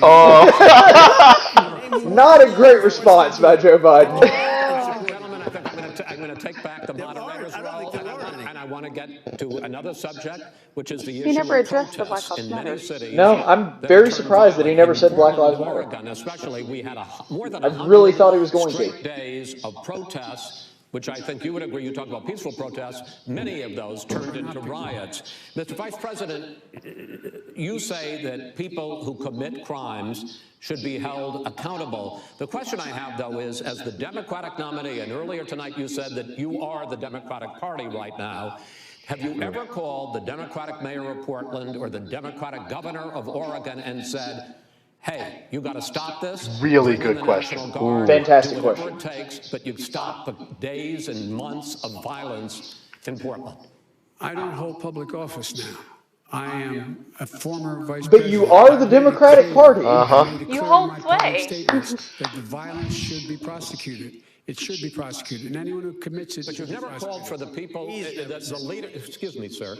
You had never called for the leaders in Portland and in Oregon to bring in the National Guard and knock off 100 days of riots. They can, in fact, take care of it if he just stay out of the way. Look here. But they haven't been. Liar. Marshals to get the killer of a young man in the middle of the street. They shot him, and for 3 days, President Trump, Portland wouldn't do anything. I had to send in the U.S. Marshals. They He's took care of right. business. Go ahead, sir. And by the way, you know, his own former spokesperson said, you know, riots and chaos and violence help his cause. That's what this is all about. I don't know who said that. I do. Who? I think Kelly. She said that. And so here's the point. The point is that Kellyanne Conway that's did what not he say is that. keeps trying to rile everything up. He doesn't want to calm things down. Instead of going in and talking to people and saying, let's get everybody Okay, this is an together and figure out how to impossible deal sell. with this. What's he doing? The idea that Trump is intentionally trying to throw gas on the fire, like There are people that say that it's the Proud Boys and the right wingers that are causing the violence. My problem with that analysis is none of the mayors believe it. If they thought that Proud Boys were doing it, all those people would be in jail for a long time. So it's well, and not. here's the It's other thing Antifa. too. I'm not a fan of the Proud Boys. No, absolutely not. However, however, the thing about them is they're reactionary. They only show up where the riots are happening already. Antifa and other left-wing extremist groups. But are you willing tonight to condemn white supremacists and militia groups and to say that they need to stand down and not add to the violence in a number of these cities, as we saw in Kenosha and as we've seen in Portland? Are you prepared to specifically do it? I would say almost everything I see is from the left wing, not from the right wing. So what are you saying? I'm willing to do anything. I want to see peace. Then do it, sir. Say it. Do it. But he already did. He said. Do you want to call him? What do you want to call him? Give me a name. Give me a White name. supremacists and Who would you like me to condemn? Proud Boys and right Proud Boys, stand back and stand by. But I'll tell you what. Somebody's got to do something about Antifa and the left, because this is not a right-wing problem. This is a But go ahead and denounce white supremacists. Yeah. Please. Come on, let's do that. Trump's getting distracted here. Yeah. You got it. Not malicious. That's what his. Biden refuses to denounce Antifa. That's it. So lucky. on to the next. We're moving. That's not an idea. Everybody in your administration tells you the truth has a bad idea. Can I tell you what? You have no ideas. Antifa is a dangerous. All right, gentlemen, we're now moving on to the Trump and Biden Hey, records. technically, You Trump should did. really say the same thing Trump about did white say what he needed to say. He did not say it clearly enough. No. It is generally a referendum on his record. But again, He should have that's how he emphatically allows, he said, allows "I himself to be denounce white misquoted. supremacists." Yeah, I agree with that. The Charlottesville thing is he didn't say it clearly enough. What he said was right. What is not, does not what is Biden says it said, but it was not clear enough. And then Elect you president over your opponent in this segment. President Trump, you go first, 2 minutes. Because there has never been an administration or president who has done more than I've done in a period of 3.5 years. And that's despite the impeachment hoax. And you saw what happened today with Hillary Clinton, where it was a whole big con job. But despite going through all of these things, where I had to fight both flanks and behind me and above, there has never been an administration that's done what I've done. The greatest, before COVID came in, the greatest economy in history, lowest unemployment numbers. Everything was good. Everything was going. And by the way, there was unity going to happen. People were calling me for the first time in years. They were calling and they were saying, it's time maybe. And then what happened? We got hit, but now we're building it back up again. A rebuilding of the military, including Space Force and all of the other things. A fixing of the VA, which was a mess under him. 308,000 people died because they didn't have proper health care. It was a mess. And we now got a 91% approval rating at the VA, our vets. We take care of our vets. But we've rebuilt our military. The job that we've done, and I'll tell you something, some people say maybe the most important. By the end of the first term, I'll have approximately 300 federal judges and Court of Appeals judges, 300, and hopefully 3 great Supreme Court justices. That is a record, the likes of which very few people, and you know one of the reasons I'll have so many judges? Because President Obama and him left me 128 judges to fill. When you leave office, you don't leave any judges. That's like, you just don't do that. They left 128 openings, and if I were a member of his party, because they have a little different philosophy, I'd say if you left us 128 openings, you can't be a good president, you can't be a good vice president. But I want to thank you because it gives us almost, it'll probably be above that number. It's a little cheap because the Republican Senate kept blocking him. He's getting lost in the weeds. It's a record. Yep. Looking at both your records. I mean, his point was good, but he got lost in the weeds. Elect you president as opposed to President Trump. You have 2 minutes uninterrupted. Under this president, we become weaker, sicker, poorer, more divided, and more violent. Actually, that was Cite your sources, please. that was more Obama's. I think he's trying to channel I Obama. did. We left him a booming economy, and he caused a recession. With regard to being weaker, the fact is that I've gone head-to-head with Putin and made it clear to him we're not going to take any of his stuff. He's Putin's puppy. He still refuses to even say anything to Putin about the bounty on the heads of American soldiers. Your son got That's a fiction. And by the way, my son... Yeah, the reset button of Putin, of the Obama administration. Both sides would get 2-minute answers uninterrupted. Well, your side agreed to it, and why don't you observe what your campaign agreed to as a ground rule, okay, sir? I wouldn't agree to what you can't keep. No, I'm not asking. That was a rhetorical question. Can you go ahead, back sir. 30 seconds? Yeah, yes, you may He's have. terrible at football. Yes. So, thirdly, we're poor. We knew he wasn't going to keep his mouth shut, Billionaires have though. gotten much more wealthy by a tune of over $300 to $400 billion more just since COVID. You in the home, you got less. You're in more trouble than you were before. The talky words are not working real well. More violent. When we were in office, there were 15% less violence in America than there is today. He's president of the United States. It's on his watch. And with regard to more Donald Trump the tweeted nation 14 can't minutes stay ago. divided. We can't be this way. Really? speaking He tweeted, the American people want law and order. Joe Biden won't even say those the words. way you talk about them being losers 14 minutes and ago. being- and just That's a being little suckers. odd. It's a little That's odd. pretty impressive. Was in Iraq He spent a year Well, since we there. can't see his hands I there. think he's on the phone right now. Trump is tweeting. He can't talk during the 2 minutes, so he's tweeting. I'm gonna like tweet him back. Hey, buddy. And I resent. They do. I'm talking about my son, Beau Biden. You're talking about. I don't know, Bo. I know Hunter. Hunter got thrown out of the military. Yeah, no one's saying anything about Bo. That's not cool, dude. Yeah.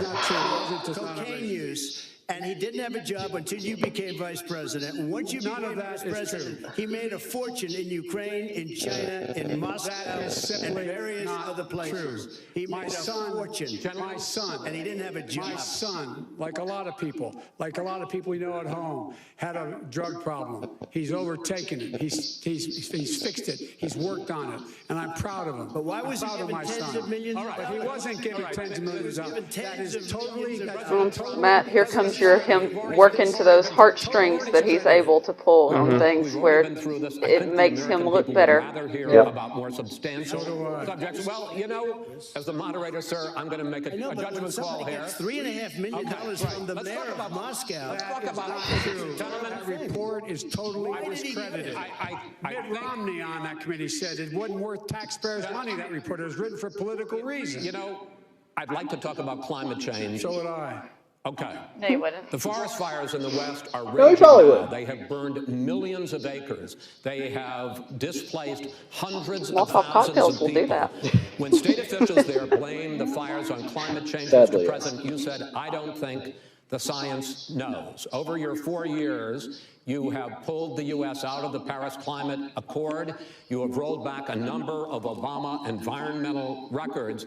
What do you believe about the science of climate change, and what will you do in the next 4 years to confront it? I want crystal clean water and air. I want beautiful, clean air. We have now the lowest carbon. If you look at our numbers right now, we are doing phenomenally. But I haven't destroyed our businesses. Our businesses aren't put out of commission. If you look at the Paris Accord, it was a disaster from our standpoint. And people are actually very happy about what's going on because our businesses are doing well. As far as the fires are concerned, you need forest management in addition to everything else. The forest floors are loaded up with trees, dead trees that are years old, and they're like tinder, and leaves and everything else. You drop a cigarette in there, the whole forest burns down. You've got to have forest management. What do you You've got to have cuts. What do you believe about the science of climate change, sir?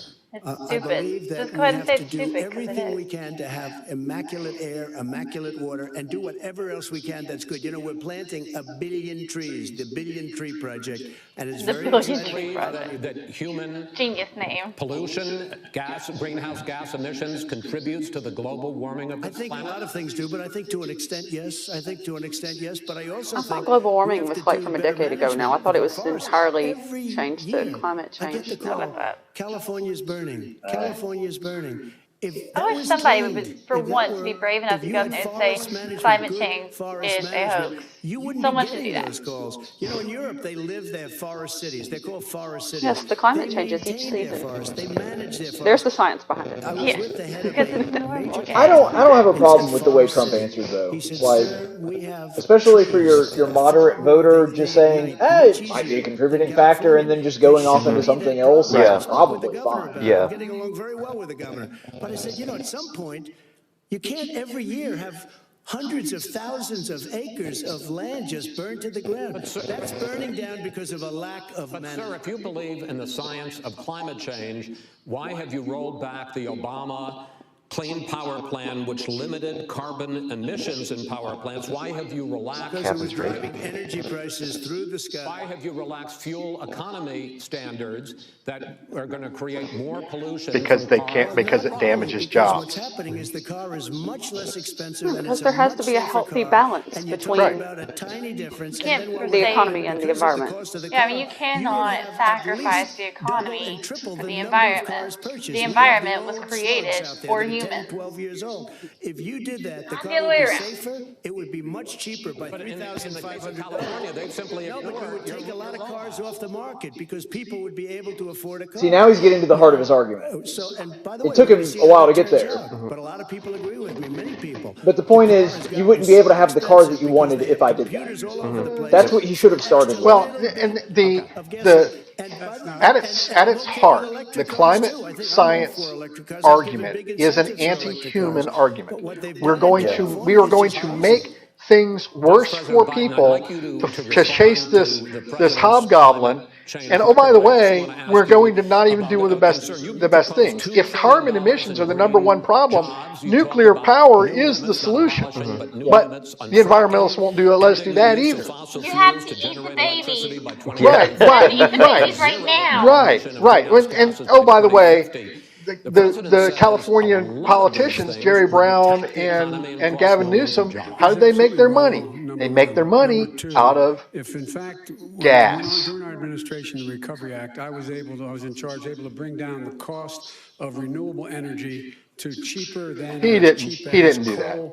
Technology advancement does that. Nobody's going to build another. Well, I don't doubt that it got cheaper just because of the march of technology, which is what you were alluding to. Nothing any president has anything to do with it. No, he didn't have anything to do with it. But what he just said was, I got it to where it was cheaper than gas and oil. No, it's not. Not even close. 4 times the cost. Yeah. Making sure that we can do that, we're going to put 500,000 charging and stations 400 times the land highways use. that we're going to be building in the future. We're going to build an economy that, in fact, is going to provide for the ability of us to. Now, don't get me wrong. We want to cover every parking lot in Montgomery with solar cells and do that to make our power. I'm all for it. But until solar cells are at 40% efficiency instead of 20% efficiency, it really won't answer mail. Thousands and thousands of jobs. We can get to net zero in terms of energy production by 2035. Not only Not if you don't build nuclear power creating jobs, creating millions of good paying jobs, not $15 an hour, but prevailing wage. By having a new infrastructure that in fact. Wait, so $15 an hour is not living wage? I thought that was living wage. He said prevailing wage. Prevailing But wage. even so, prevailing wage in some places is $15 an hour, depending on what you're doing. And talk about an installer of solar panel plants. Let's take my parking lot idea. 90% of the people doing that installation are going to be getting paid less than $15 an hour. In the United States. Instead of doing something about that, I would be gathering up and making sure we had the countries of the world coming up with $20 billion. Say, here's $20 billion. Stop tearing down the forest. And if you don't, then you're going to have significant. So where are you going to put this? So your plan is to take money from the American taxpayers to bribe other countries into not cutting down forests. And where are you That's going your to brilliant put? plan. And where are you going to put the solar panels? Do we all agree that counts as Biden freezing mid-sentence? Yep, I'm putting it down.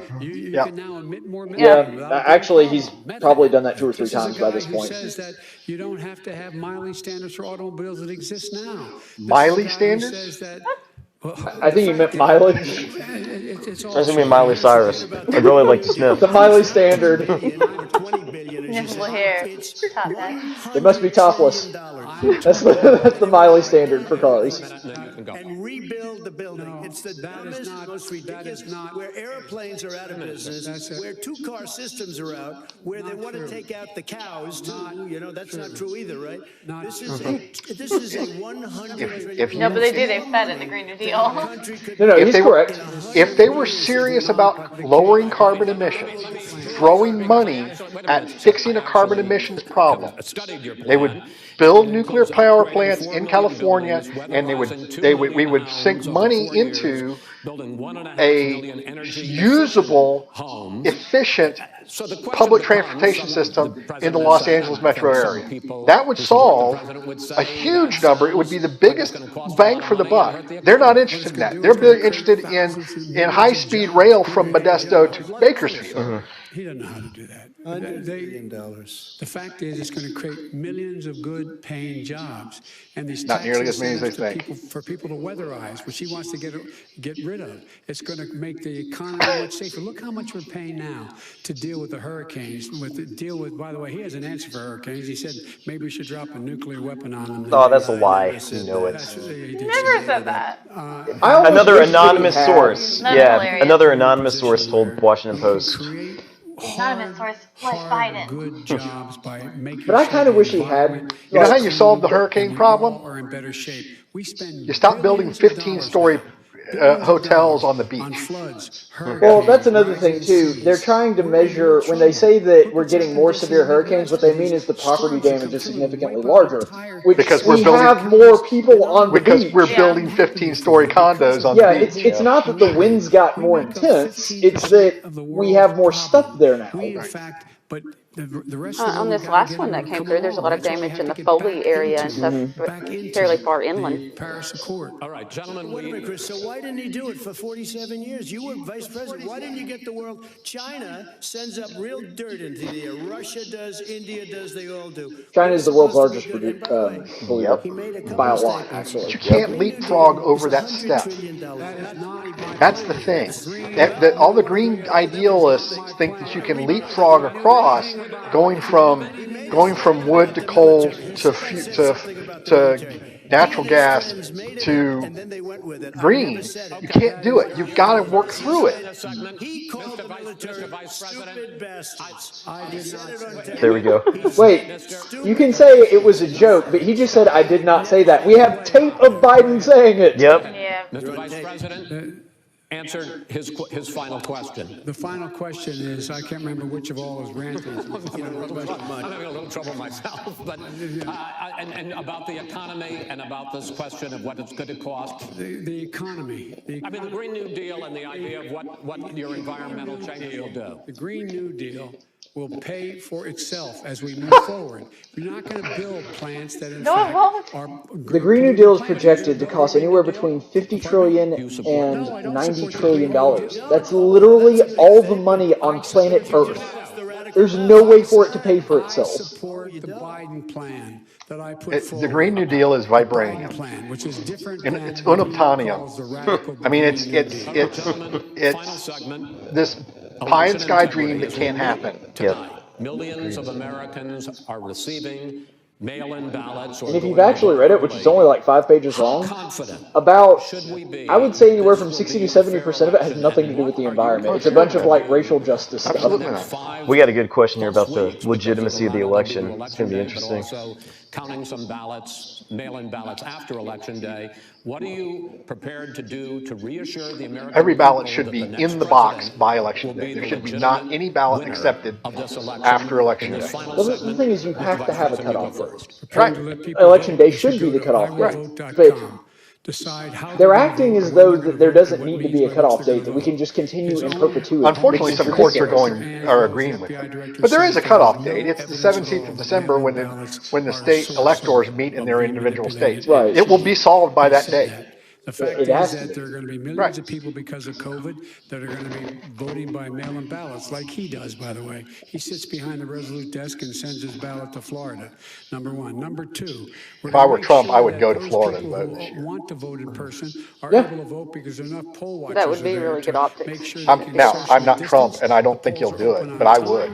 And their polls stay open until the votes are counted. I've seen presidents And this go is all in about person trying and do to that. Yeah, I'm not talking about other presidents. I'm talking about Trump. I know We've already that. done one election here in Alabama where there were poll watchers who were there and making sure we were socially distanced. You will determine the outcome of completely this election. false. Vote, vote, vote. If you're able to vote early in your state, vote early. If you're able to I would vote even accept in the person, I would even vote in accept the person, expansion vote of whatever early way is the voting best way in for you. place. Because you will, he And cannot stop you I've from absentee being balloted able to for many determine the years in the outcome of this military. election. Sure. And Because in terms of but I whether had the to votes are actually counted request and it. they're all counted, It's that will be it's accepted. there's a If I cutoff win, that will when be you can't accepted. If I lose, it will be that accepted. every But by the ballot way, you have a if in room fact he that says every he's ballot's not got got to be in at the end of that election, at the end of that time. It has to happen It's that going to way. be all over. He's going to go. He can't stay in power. And really, before any counting starts, So vote. you have to have the universe Just of make ballots sure you in place understand before counting you starts. have it in your control to determine what this country's going to look like the next 4 years. Is it going to change? You get 4 more years of these lies. Mr. President, 2 minutes. So Sure, we'll when take I like listened to Joe 5 months talking of your about the lives and then have transition, Harris. there's been no transition from when I won that election. And if you look at crooked Hillary Clinton, if you look at all of the different people, there was no transition because they came after me trying to do a coup. They came after me spying on my campaign. They started from the day I won and even before I won, from the day I came down the escalator with our First Lady. They were a disaster. They were a disgrace to our country. And we've caught them. We've caught them all. We've got it all on tape. We've caught them all. And by the way, you gave the idea for the Logan Act against General Flynn. You better take a look at that because there we caught go. you in a sense. Yes. And President Obama was sitting in the office. He knew about it too. So don't tell me about a free transition. As far as the ballots are concerned, it's a disaster. A solicited ballot, okay, solicited is okay. You're soliciting, you're asking, they send it back, you send it back. I did that. If you have an unsolicited, Whoa, they're sending guys. millions of ballots all over Is the Trump country. actually There's fraud. doing They found nuance them in and doing it well? That's crazy. Yeah. Just happen to have the name Trump. Just Bravo. That's good. They're being sent all over the place. They sent 2 in a Democrat area. They sent out 1,000 ballots. Everybody got 2 ballots. This is going to be a fraud like you've never seen. The other thing, it's nice on November 3rd, you're watching and you see who won the election. And I think we're going to do well because people are really happy with the job we've done. But you know what? We won't know. We might not know for months because these ballots are going to be all over. Take a look at what happened in Manhattan. Take a look at what happened in New Jersey. Take a look at what happened in Virginia and other places. They're not losing 2%, 1%, which, by the way, is too much. An election could be won or lost with that. They're losing 30 and 40%. It's a fraud, and it's a shame. And can you imagine where they say you have to have your ballot in by November 10th?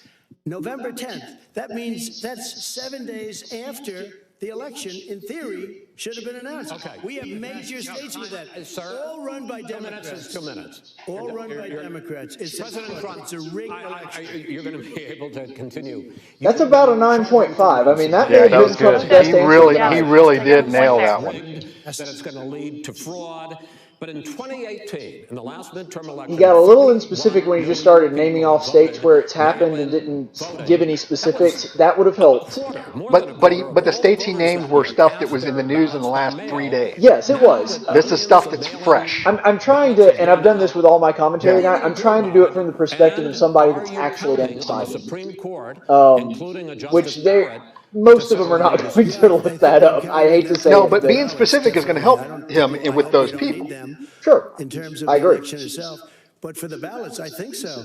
Because what's happening is incredible. I read today where at least 1% of the ballots for 2016 were invalidated. They take them, we don't like them, we don't like them. What They do you throw do them about out. it? There are millions of ballots going out. Right That's now. a mistake. You go and vote. You do a solicited ballot, and that's okay, or you go and vote. Yeah, don't undermine the election you've already Yeah, had. that's not smart. Like they used to in the All right, this is a time where Wallace needs to shut up. A solicited ballot where you're sending it in, they're sending it back, and you're sending. They have mailmen with lots of it. Did you see what's going on? Take a look at West Virginia. Mailmen selling the ballots.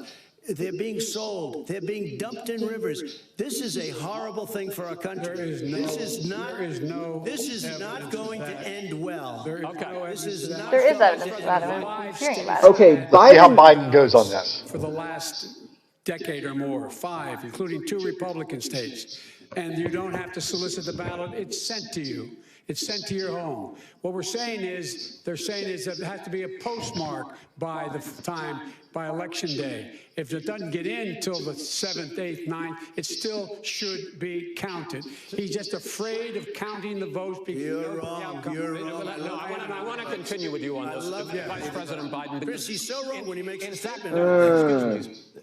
Vice President Biden, the biggest problem, in fact, over the years with mail-in voting has not been fraud historically. It has been that sizable numbers, sometimes hundreds of thousands of ballots are thrown out because they have not been properly filled out, or there is some other irregularity, or they missed the deadline. So the question I have is, are you concerned that the Supreme Court with a Justice Barrett will settle any dispute? I am concerned that any court would settle this, because here's the deal.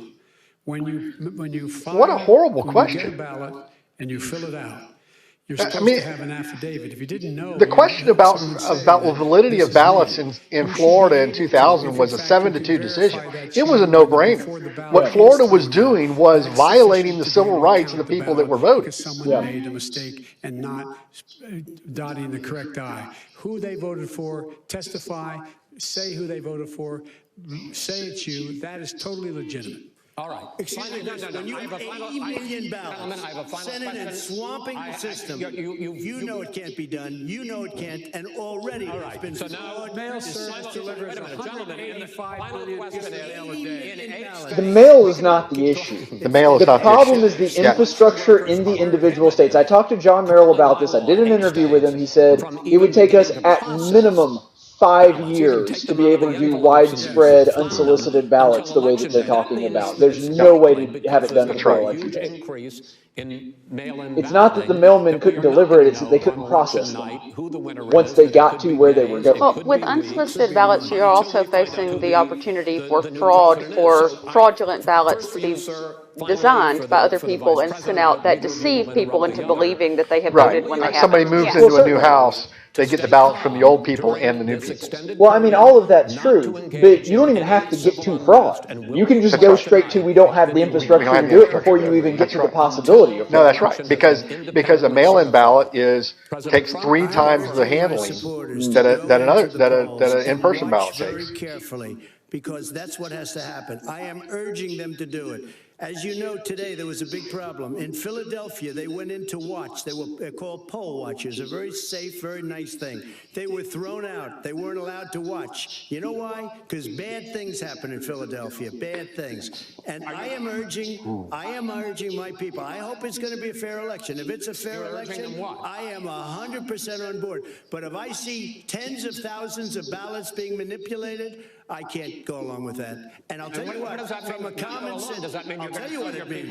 It means you have a fraudulent election. You're sending out 80 million ballots. They're not equipped to, these people aren't equipped to handle it, number one. Number two, they cheat. They cheat. Hey, they found ballots in a waste paper basket 3 days ago, and they all had the name military ballots. They were military. They all had the name Trump on them. Vice President You think Biden, that's good? Vice President Biden, final question for you. Will you urge your Trump's supporters response to this stay is calm this whole while the issue vote is has counted been and you fantastic. pledge The not only to thing that has declare undermined him victory is when he until fights the with Chris election is Wallace. independent Yeah, and he certain? Fighting with Joe Biden is fine. Fighting with Chris Wallace is a different thing. Well, But overall, his response to this particular subject has been pretty solid. Until Election Day. And if there's thousands of ballots, it's going to take time to do it. And by the way, our military, they've been voting by ballots since the end of the Civil War, in effect. And that's what's going to happen. Why was it not? Why is it for them? Okay, so the funny thing about that is accurate. And in that first election with widespread mailing ballots, was the biggest election fraud in American history. I mean, every year it comes up that there's some issue with the military ballots. Even in the Obama elections, this has always been a problem. It's just funny that he brought that specific example when that's the single biggest example of mail-in voting fraud ever. You know why? Because once the winner is declared, after all the ballots are counted, all the votes are counted, that'll be the end of it. That'll be the end of it. And if it's me, in fact, fine. If it's not me, I'll support the outcome. And I'll be a president not just for the Democrats, I'll be a president for Democrats and Republicans. And this guy, I want to thank honest. Gentlemen, you say that's the end of it? This is the end? I don't think he's being sincere, but that was a good answer. Yeah.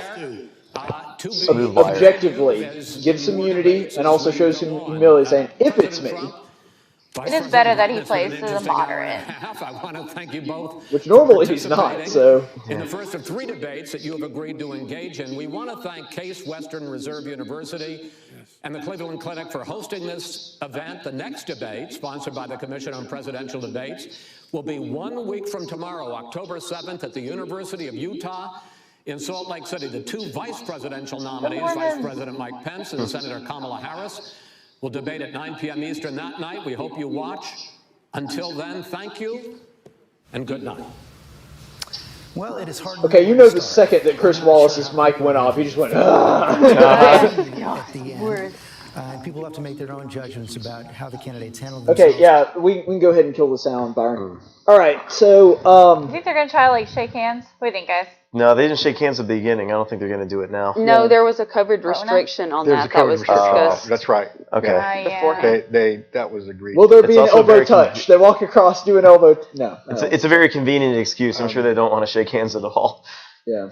She looks like she's so uncomfortable going and hugging her husband. Well, Like, okay, oh, no. and I'm not. Which looks better? Jill going up and hugging with a mask on, or Melania going up and standing next to him? Okay, personally, and this is coming from my perspective, I think that Melania is better because it's common sense. She's his wife. Mm-hmm. I mean, they're sleeping She together lives anyway. with him. Yeah, everything. It makes no sense for Jill Biden to walk up to her husband with a mask on. That doesn't make any sense. Unless you go by the standards of the Canadian Minister of Health, who suggested masks be worn. Oh yeah, that seems terrible. Wow, that was the very PG version of that. I appreciate that. Dr. Fauci said you could go on Tinder and have sex as long as you stay socially distanced. So as long as you wore a mask, it's like. I have a joke for that, but I'm not going to say it. I'm just saying. Here's the thing, though. I think that actually, I'm glad you brought that up. That is the perfect microcosm for the difference in how a lot of people, not all, but a lot of people on the right and a lot of people on the left see the thing.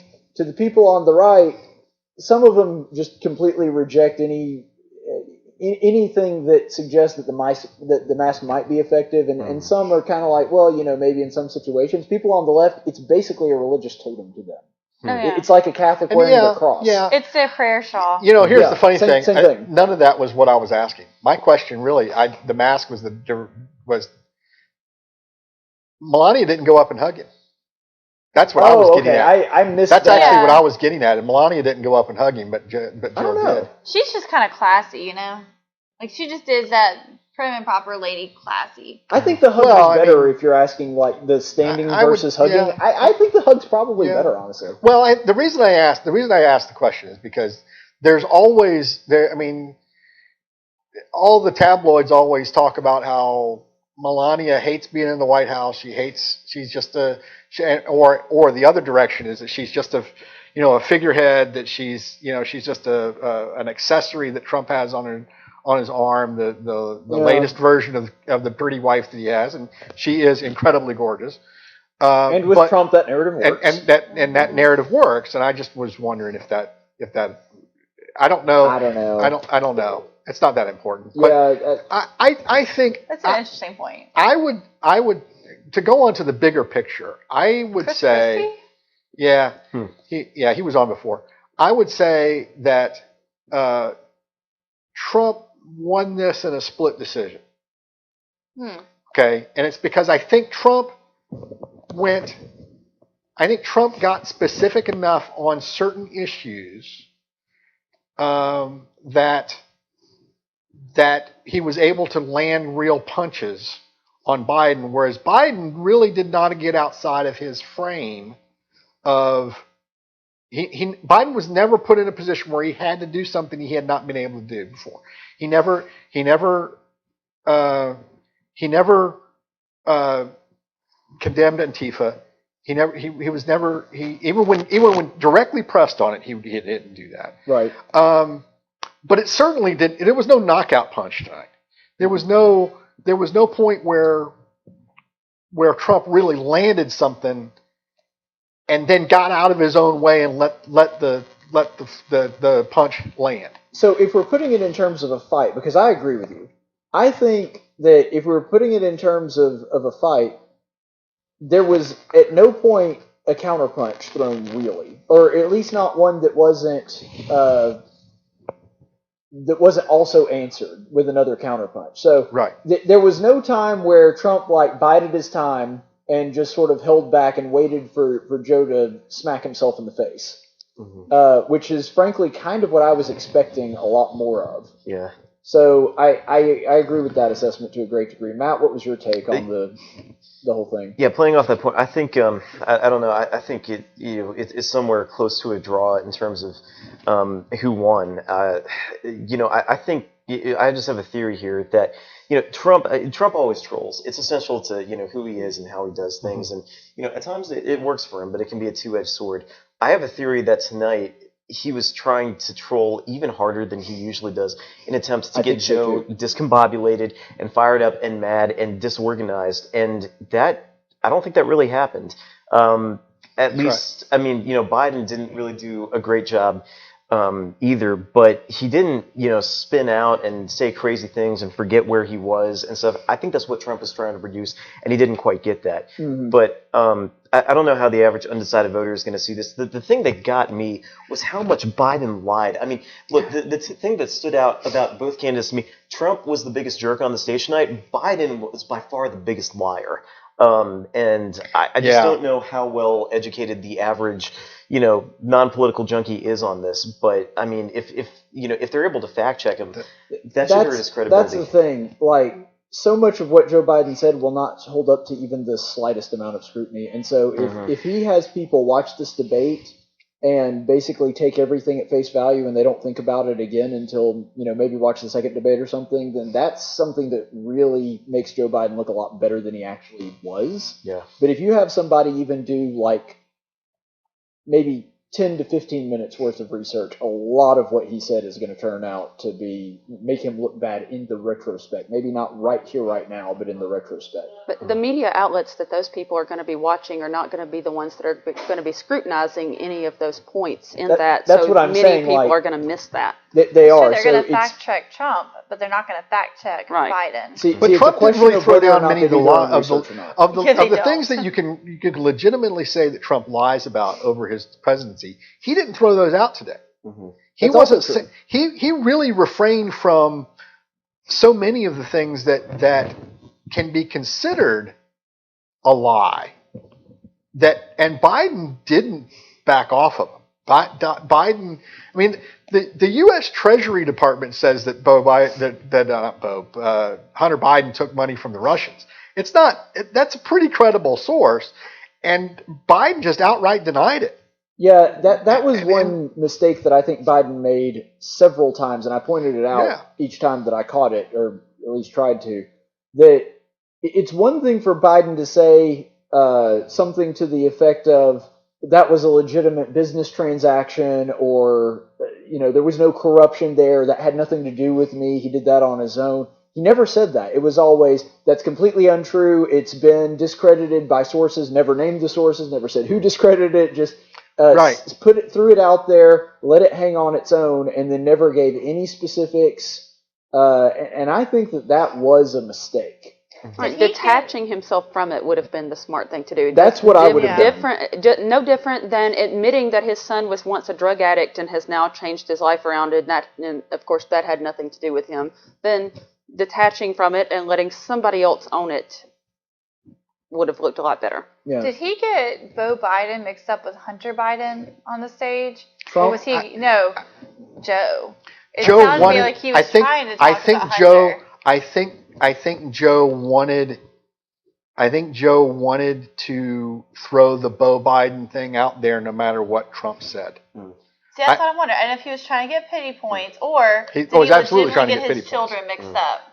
I don't think it was genuine. So. I think that was possible. I think he was trying to get pity points. So, Laura, what was your overall takeaway? I think the winner tonight was whoever was not watching this debate. I think, honestly, this debate's not going to change anybody's mind. Trump arguably landed better punches, but for the voter who is never Trumper, who believes that Trump lies, I think that this was like the worst night for him, and that Biden had like the best things. Objectively, I think Trump had the better night, but it wasn't a slam dunk for him. Okay. I don't believe this so-called debate changed any undecided voter's mind. I think you're right. Ultimately, it's a draw. Where people stood before is where they stand now, and I do believe Trump should have been a lot more measured with dealing with Wallace and should have held back a little bit more and showed a little more decorum there. And I was actually surprised that Joe Biden held it together as well as he did. And we all knew to kind of expect him to be on his best game, and I wouldn't call that his best game, but it was better than I expected. So I'm going to, and feel free to disagree with me on that because that's why I have y'all here. I think Joe Biden won. And here's the reason that I believe Joe Biden won.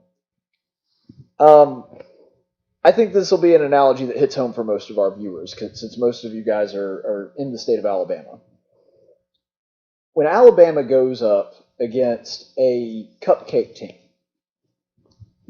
they set the expectations, and that is because it's reasonable to set the expectations where they do. They basically go into that contest with the expectation of beating the brakes off of them and winning by 4 or 5 touchdowns. Mm-hmm. If Alabama does not do that, even if they wind up winning the game, it still looks like a loss for them. And the fan base is distraught and upset. They didn't cover the spread. Right. What happened tonight is that you had everybody, myself included, you heard all of our expectations of what the night was going to be like. I think Trump set the expectations so low for Joe Biden, and most of his supporters were expecting this to be an Alabama-style just butt-whooping, for lack of a better way to describe it, that Joe Biden was basically going to be sitting there looking like a half-dead person drooling on the podium.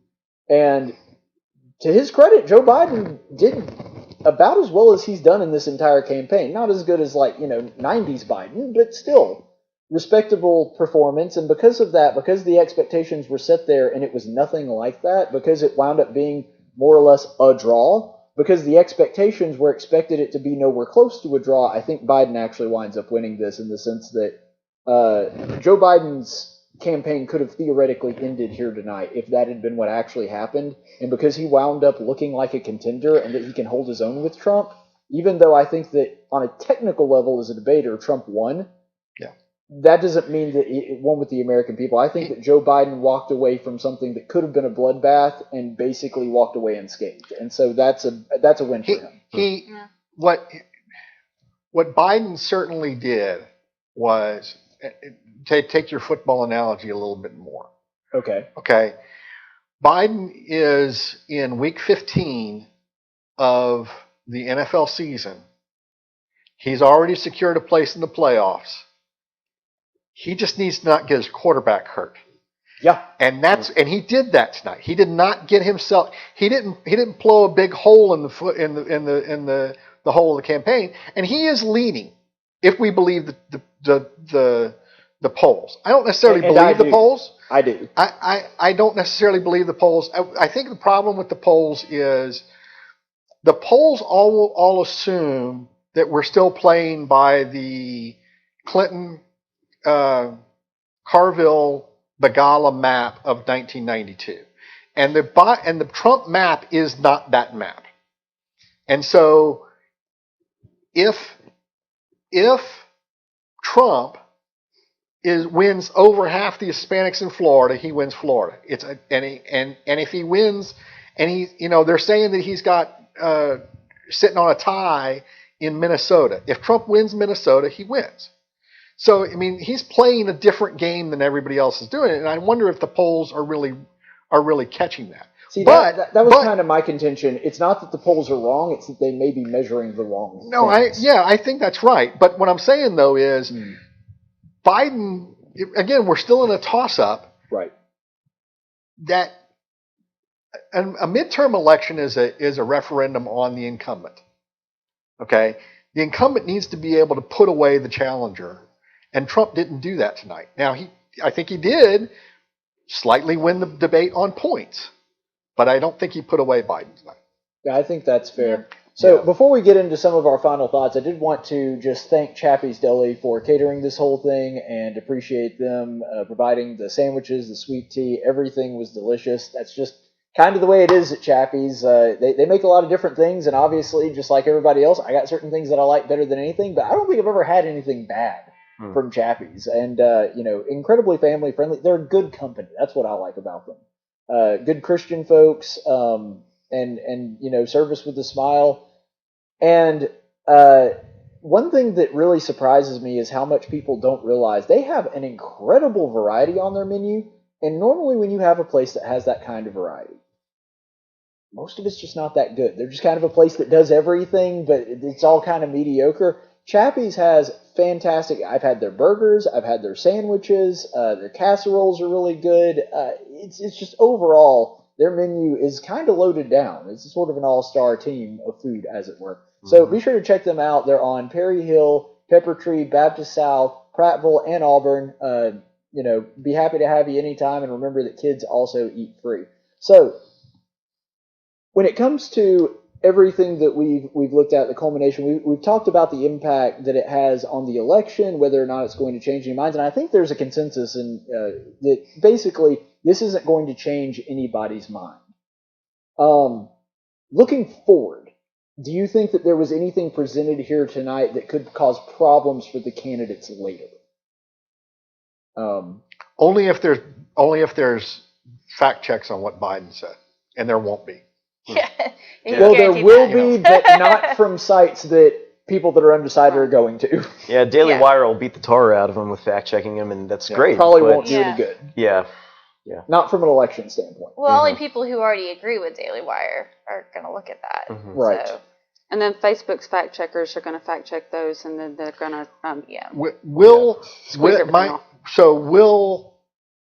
Will anybody care that Biden was given a direct opportunity to denounce Antifa, and he said they didn't exist? I think that was the most significant thing all night. Will anybody? Will it? I think it was very significant. Will people notice that? Will they see it? Or is that part of the movie they're not going to see? I don't think that because we're political junkies, us looking at that and seeing that it wasn't there, I don't think that was impactful to the average voter that was just watching this tangentially, but here's where it might make an impact. Down the road, from now on, Trump can always point to that and say, look, he asked him point blank, will you deny Antifa? He did not. Right. There are several key points in this, and where if Trump will take a little more coaching the next go around, then this can be dissected, and he can hammer hard at many of these things in the next debate. And like you said, there wasn't really a knockout punch. I don't know that there's maybe a 15-second clip that you can turn into a political ad out of this, or at least not one that's coming to my memory. Maybe there was, and I just, I can't think of it right now. But I do think that it was more of what Biden failed to do on this, in the sense of he didn't outright deny Antifa. He didn't outright say, I'm not going to support the Green New Deal. And in fact, he seemed to give his blessing to it, even though he didn't come out and really endorse it either. I think that kind of is indicative of what the Biden strategy is right now, which is, let's say as little as humanly possible, because we don't want to tick off anybody, and we've already got the lead anyway. We're just trying to run out the clock, to give another football analogy.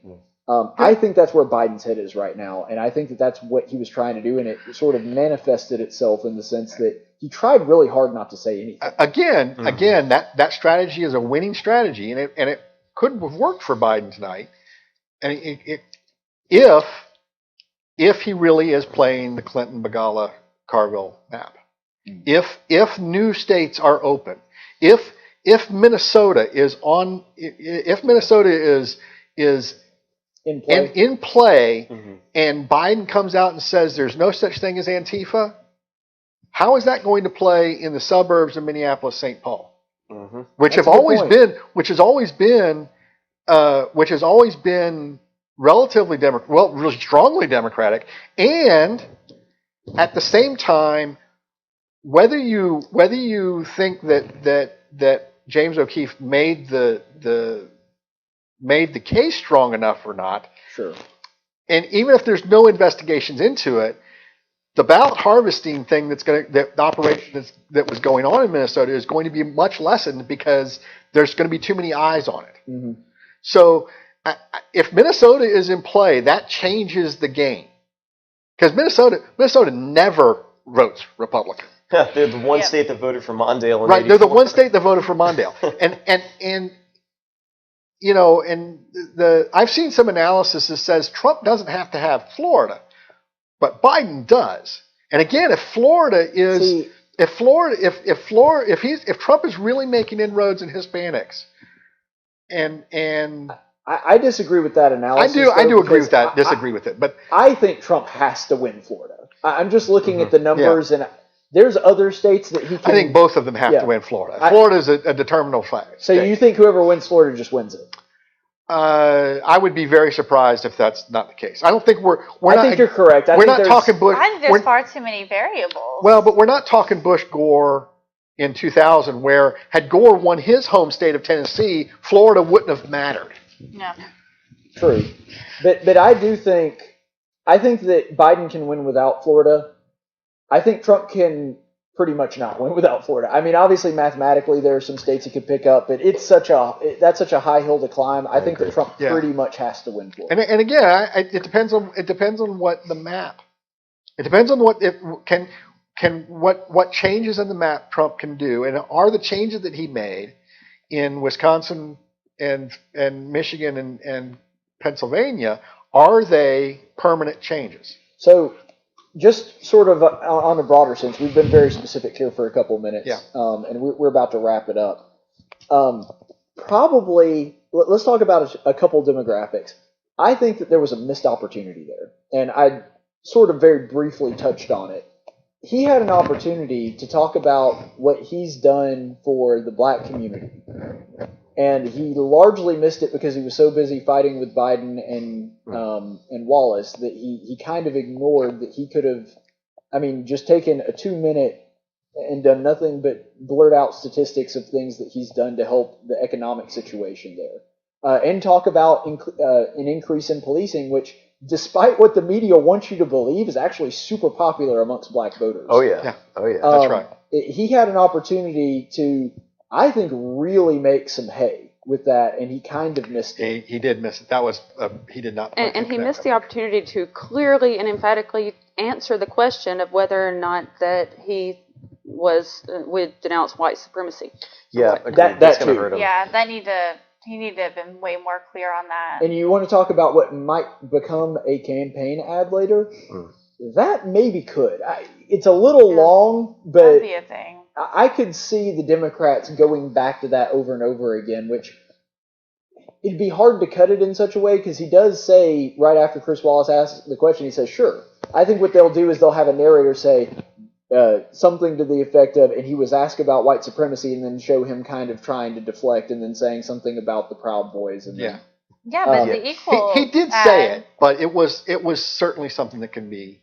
And the equal add to that is, I never went out against Antifa. And then on top of that, when Biden was asked, would you support the radical left and doing things like packing the court and all this stuff, Biden's answer was, well, the issues will be what the issues will be if I'm elected. That's going to be an equal ad. Yeah, right. That's a horrible answer. And that's another thing that was really funny. Usually, especially seasoned politicians like Biden, are much better at hiding the fact that they're dodging the question. Joe Biden might as well have said, I don't want to answer that question, so I'm going to say some stuff for a few minutes. Yeah. Well, I think Your Honor, I don't like this line of questioning. Right. I object to this line of questioning. On what grounds? Because it's devastating to my case. But I think and I think that was a general strategy of Biden tonight, is if it wasn't going his way, if it was something that he did not want to answer directly, he always turned it to the voters and said, you get to decide. You vote. Go vote. This is the issue. Yeah. If we can circle back to one point go ahead. that Caleb made earlier, I was just chewing on it and thinking about the missed opportunity to talk about what he's done for the black community. So I think there was some mixed messaging that went on with both of the candidates tonight, but sadly, especially with Trump. I mean, he led with talking about the First Step Act and trying to compare and contrast that to Biden's crime bill. That was a great place to start, but then, yeah, it fell apart as he got into the weeds, and he tried to so he started that segment by saying, I've done a lot for the black community by helping people who are incarcerated, and then he finished by saying, people want law and order. All right, you got to be able to reconcile the two. But here's the thing. This is a case, in my opinion, where Trump does things much better than how he speaks about it. Because, I think he's actually been a great candidate in terms of trying to provide, fairness for, people that have been suffering not just justice but overkill, while, cracking down on, militant groups whenever he gets the chance. But he did not string that together in a coherent way tonight. It seemed contradictory. And there is a great answer for that. And that is the people that are most hurt by black crime are blacks. And the people that have been most hurt by these Antifa riots are blacks. They're not going to rebuild. Target's going to get their insurance money. They're going to be fine. They're not going to rebuild that Target in Minneapolis. And who's that going to hurt? It's going to hurt that neighborhood. How great a moment would it have been if one of Trump's rebuttals, and all he would have to say is blurt out one sentence and then just let it stand and let Joe Biden fumble over himself. All he would have had to say is, if you want to help the black community, stop burning down their cities. Just leave it at that. Oh, that would have been the best answer. Oh, fantastic. Yeah, that's all he would have had to say. And then you could have just watched Joe Biden try to backtrack on that. And let's talk about one other key demographic that I think might somewhat be affected by this performance, and that is suburban women. Because that's a big key demographic that everybody's fighting over right now. And frankly, I think that Trump may have lost some voters in that area. Probably not a huge swing. Yeah. But the problem with Trump's approach, he looked like a bully. He looked like he didn't want to play ball. He looked like he was just mad at Chris Wallace and mad at Joe Biden. That was a bad look for him. And if Joe Biden can pull off the messaging of all this craziness started because of Trump, instead of Trump was the catalyst that brought it about as opposed to a reaction to it, which I think he actually is a reaction to it. All this craziness started the day that Trump took office. If you want it to end, you need to put me in office. If he can pull off that messaging and contrast it with that performance, that puts Joe Biden in a much better spot with that particular line of voters. And see, the funny thing is, Trump knows the answer to respond to that. And that is, Ferguson happened during the Obama administration. Sure. Baltimore happened during the Obama. He knows Which, it. to his credit, he pointed it out. Yeah. But it didn't keep that problem. His other weaknesses of being confrontational with the moderator hurt him in that way. And sadly, even though that's sort of a presentation thing as opposed to a substance thing, that probably had a much more lasting effect than what he actually said, which was a great line about Ferguson happening under Obama and Joe Biden's watch. I mean, that was probably one of my favorite answers, honestly, because it's like, that's exactly how this started. And nobody's talking about it because the most divisive our country has ever been, since obviously the Civil War, started under our first black president. So I think that's a fantastic point. I want to play off of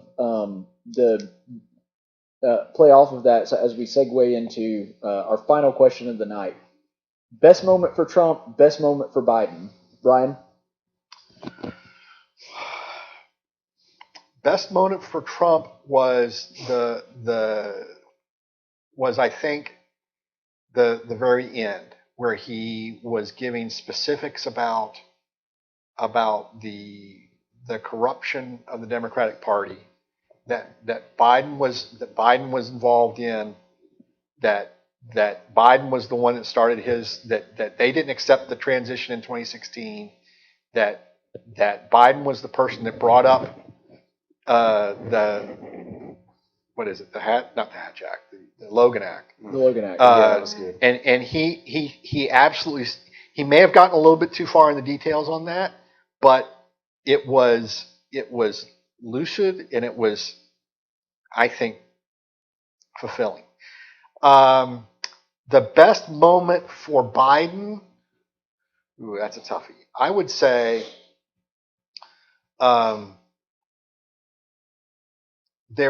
I would say that I think a lot of people will actually be very moved by his defense of Hunter. By bringing in that Hunter is a recovering drug addict, he's going to get a lot of sympathy for that. And it was, and you really, Biden's advantage is he gets an idea that you're sympathetic for him, that he's sympathetic to you, and you got that came through in that moment more than at other times, in my opinion. Okay, Matt. See, so I'm going to try to answer this question based on what I think would be most persuasive to an undecided voter. Okay. So best moment for Trump, I agree, would be towards the end. I think he hit a home run when he was talking about the problems with mail-in ballots. He had a lot of facts. He got very specifics. He was able to articulate the problems with the process, how it's going to work, and he did paint a very clear picture for the American people of how chaotic and how corrupt this would be if it was allowed to proceed. Biden, in contrast, tried to he was trying to give kind of like the fluffy emotional appeal to, it's about you, the people. I want you to be able to vote. So, but in contrast to how Trump tore it down, I don't think Biden defended his position very well. So I think on the debate on that issue, Trump won very clearly, and I think this is going to be persuasive to a lot of voters who are wondering between these two guys who really has the competence to know how to run this thing. So I think Trump did very well with that. Biden's best moment, I think his defense of Hunter was very good, but I personally would give the edge to how he handled the question about racial issues. Now, I think it's not because I agree with him on the merits. I don't.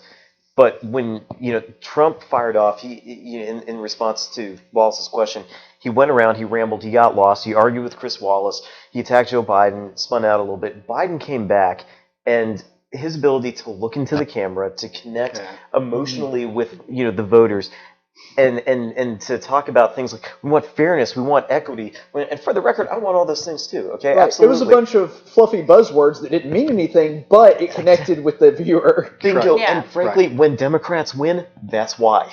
That's why. And on this issue, it tears me up. I really love puppies. Yeah, exactly.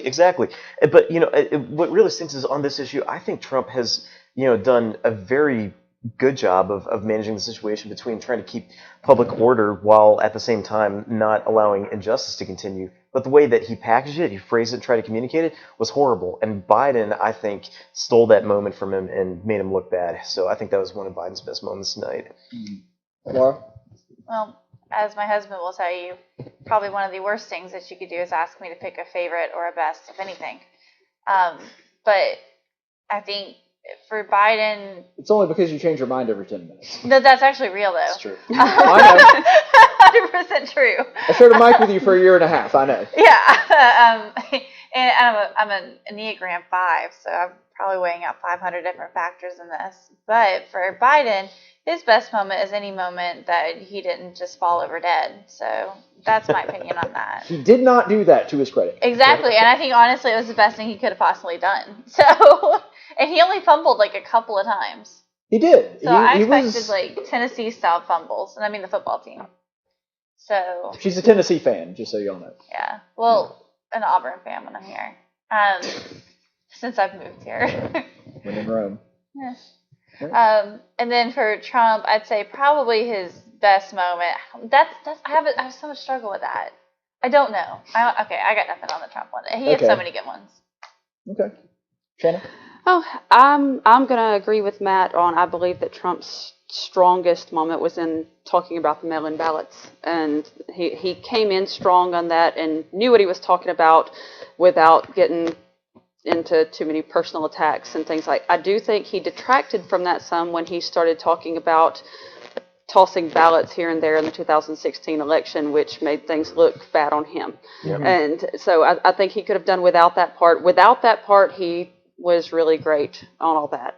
And I guess for Biden, I guess like I said before, I was overall impressed with the way that he held himself together. And I don't know if there's any one particular moment that stands out to me. It's just the fact that he was more measured throughout the whole thing and had a bit more decorum than our president did as far as not Yeah. arguing with the moderator. Yeah. So I think his biggest, the thing that made him look the best is that he didn't argue with the moderator throughout the whole thing. Yeah. So I agreed with the mail-in ballot thing. So I know I'm not giving a lot of diversity here, but I'm going to have to go with Chris and Shannon on this. When it comes to Trump's best moment, it was the mail-in ballot question, but not because of the answer that he gave. And let me explain that. It was fantastic from a classical debater's perspective, like I am. It was good because it was very fact-based, very substantive. It stuck to the issue. It was pointed. It was organized. Most of the voters don't care about that. What they do care about is in that moment, because of all those things that I just mentioned, he looked presidential. Yes. He looked like the commander-in-chief.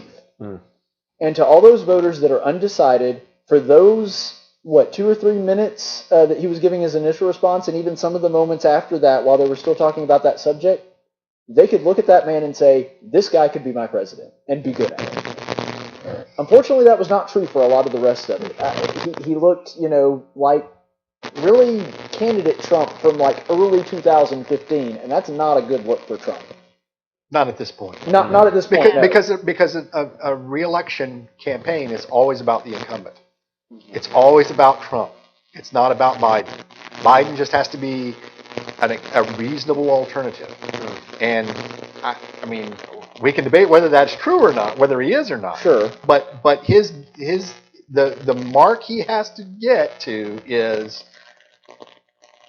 there enough people that are fed up with the guy in office, and that I look like a reasonable alternative. I think that's fair. And I think the temperament thing really does play against Trump in that place. I think it does, but I do think that was Trump's best moment specifically for that.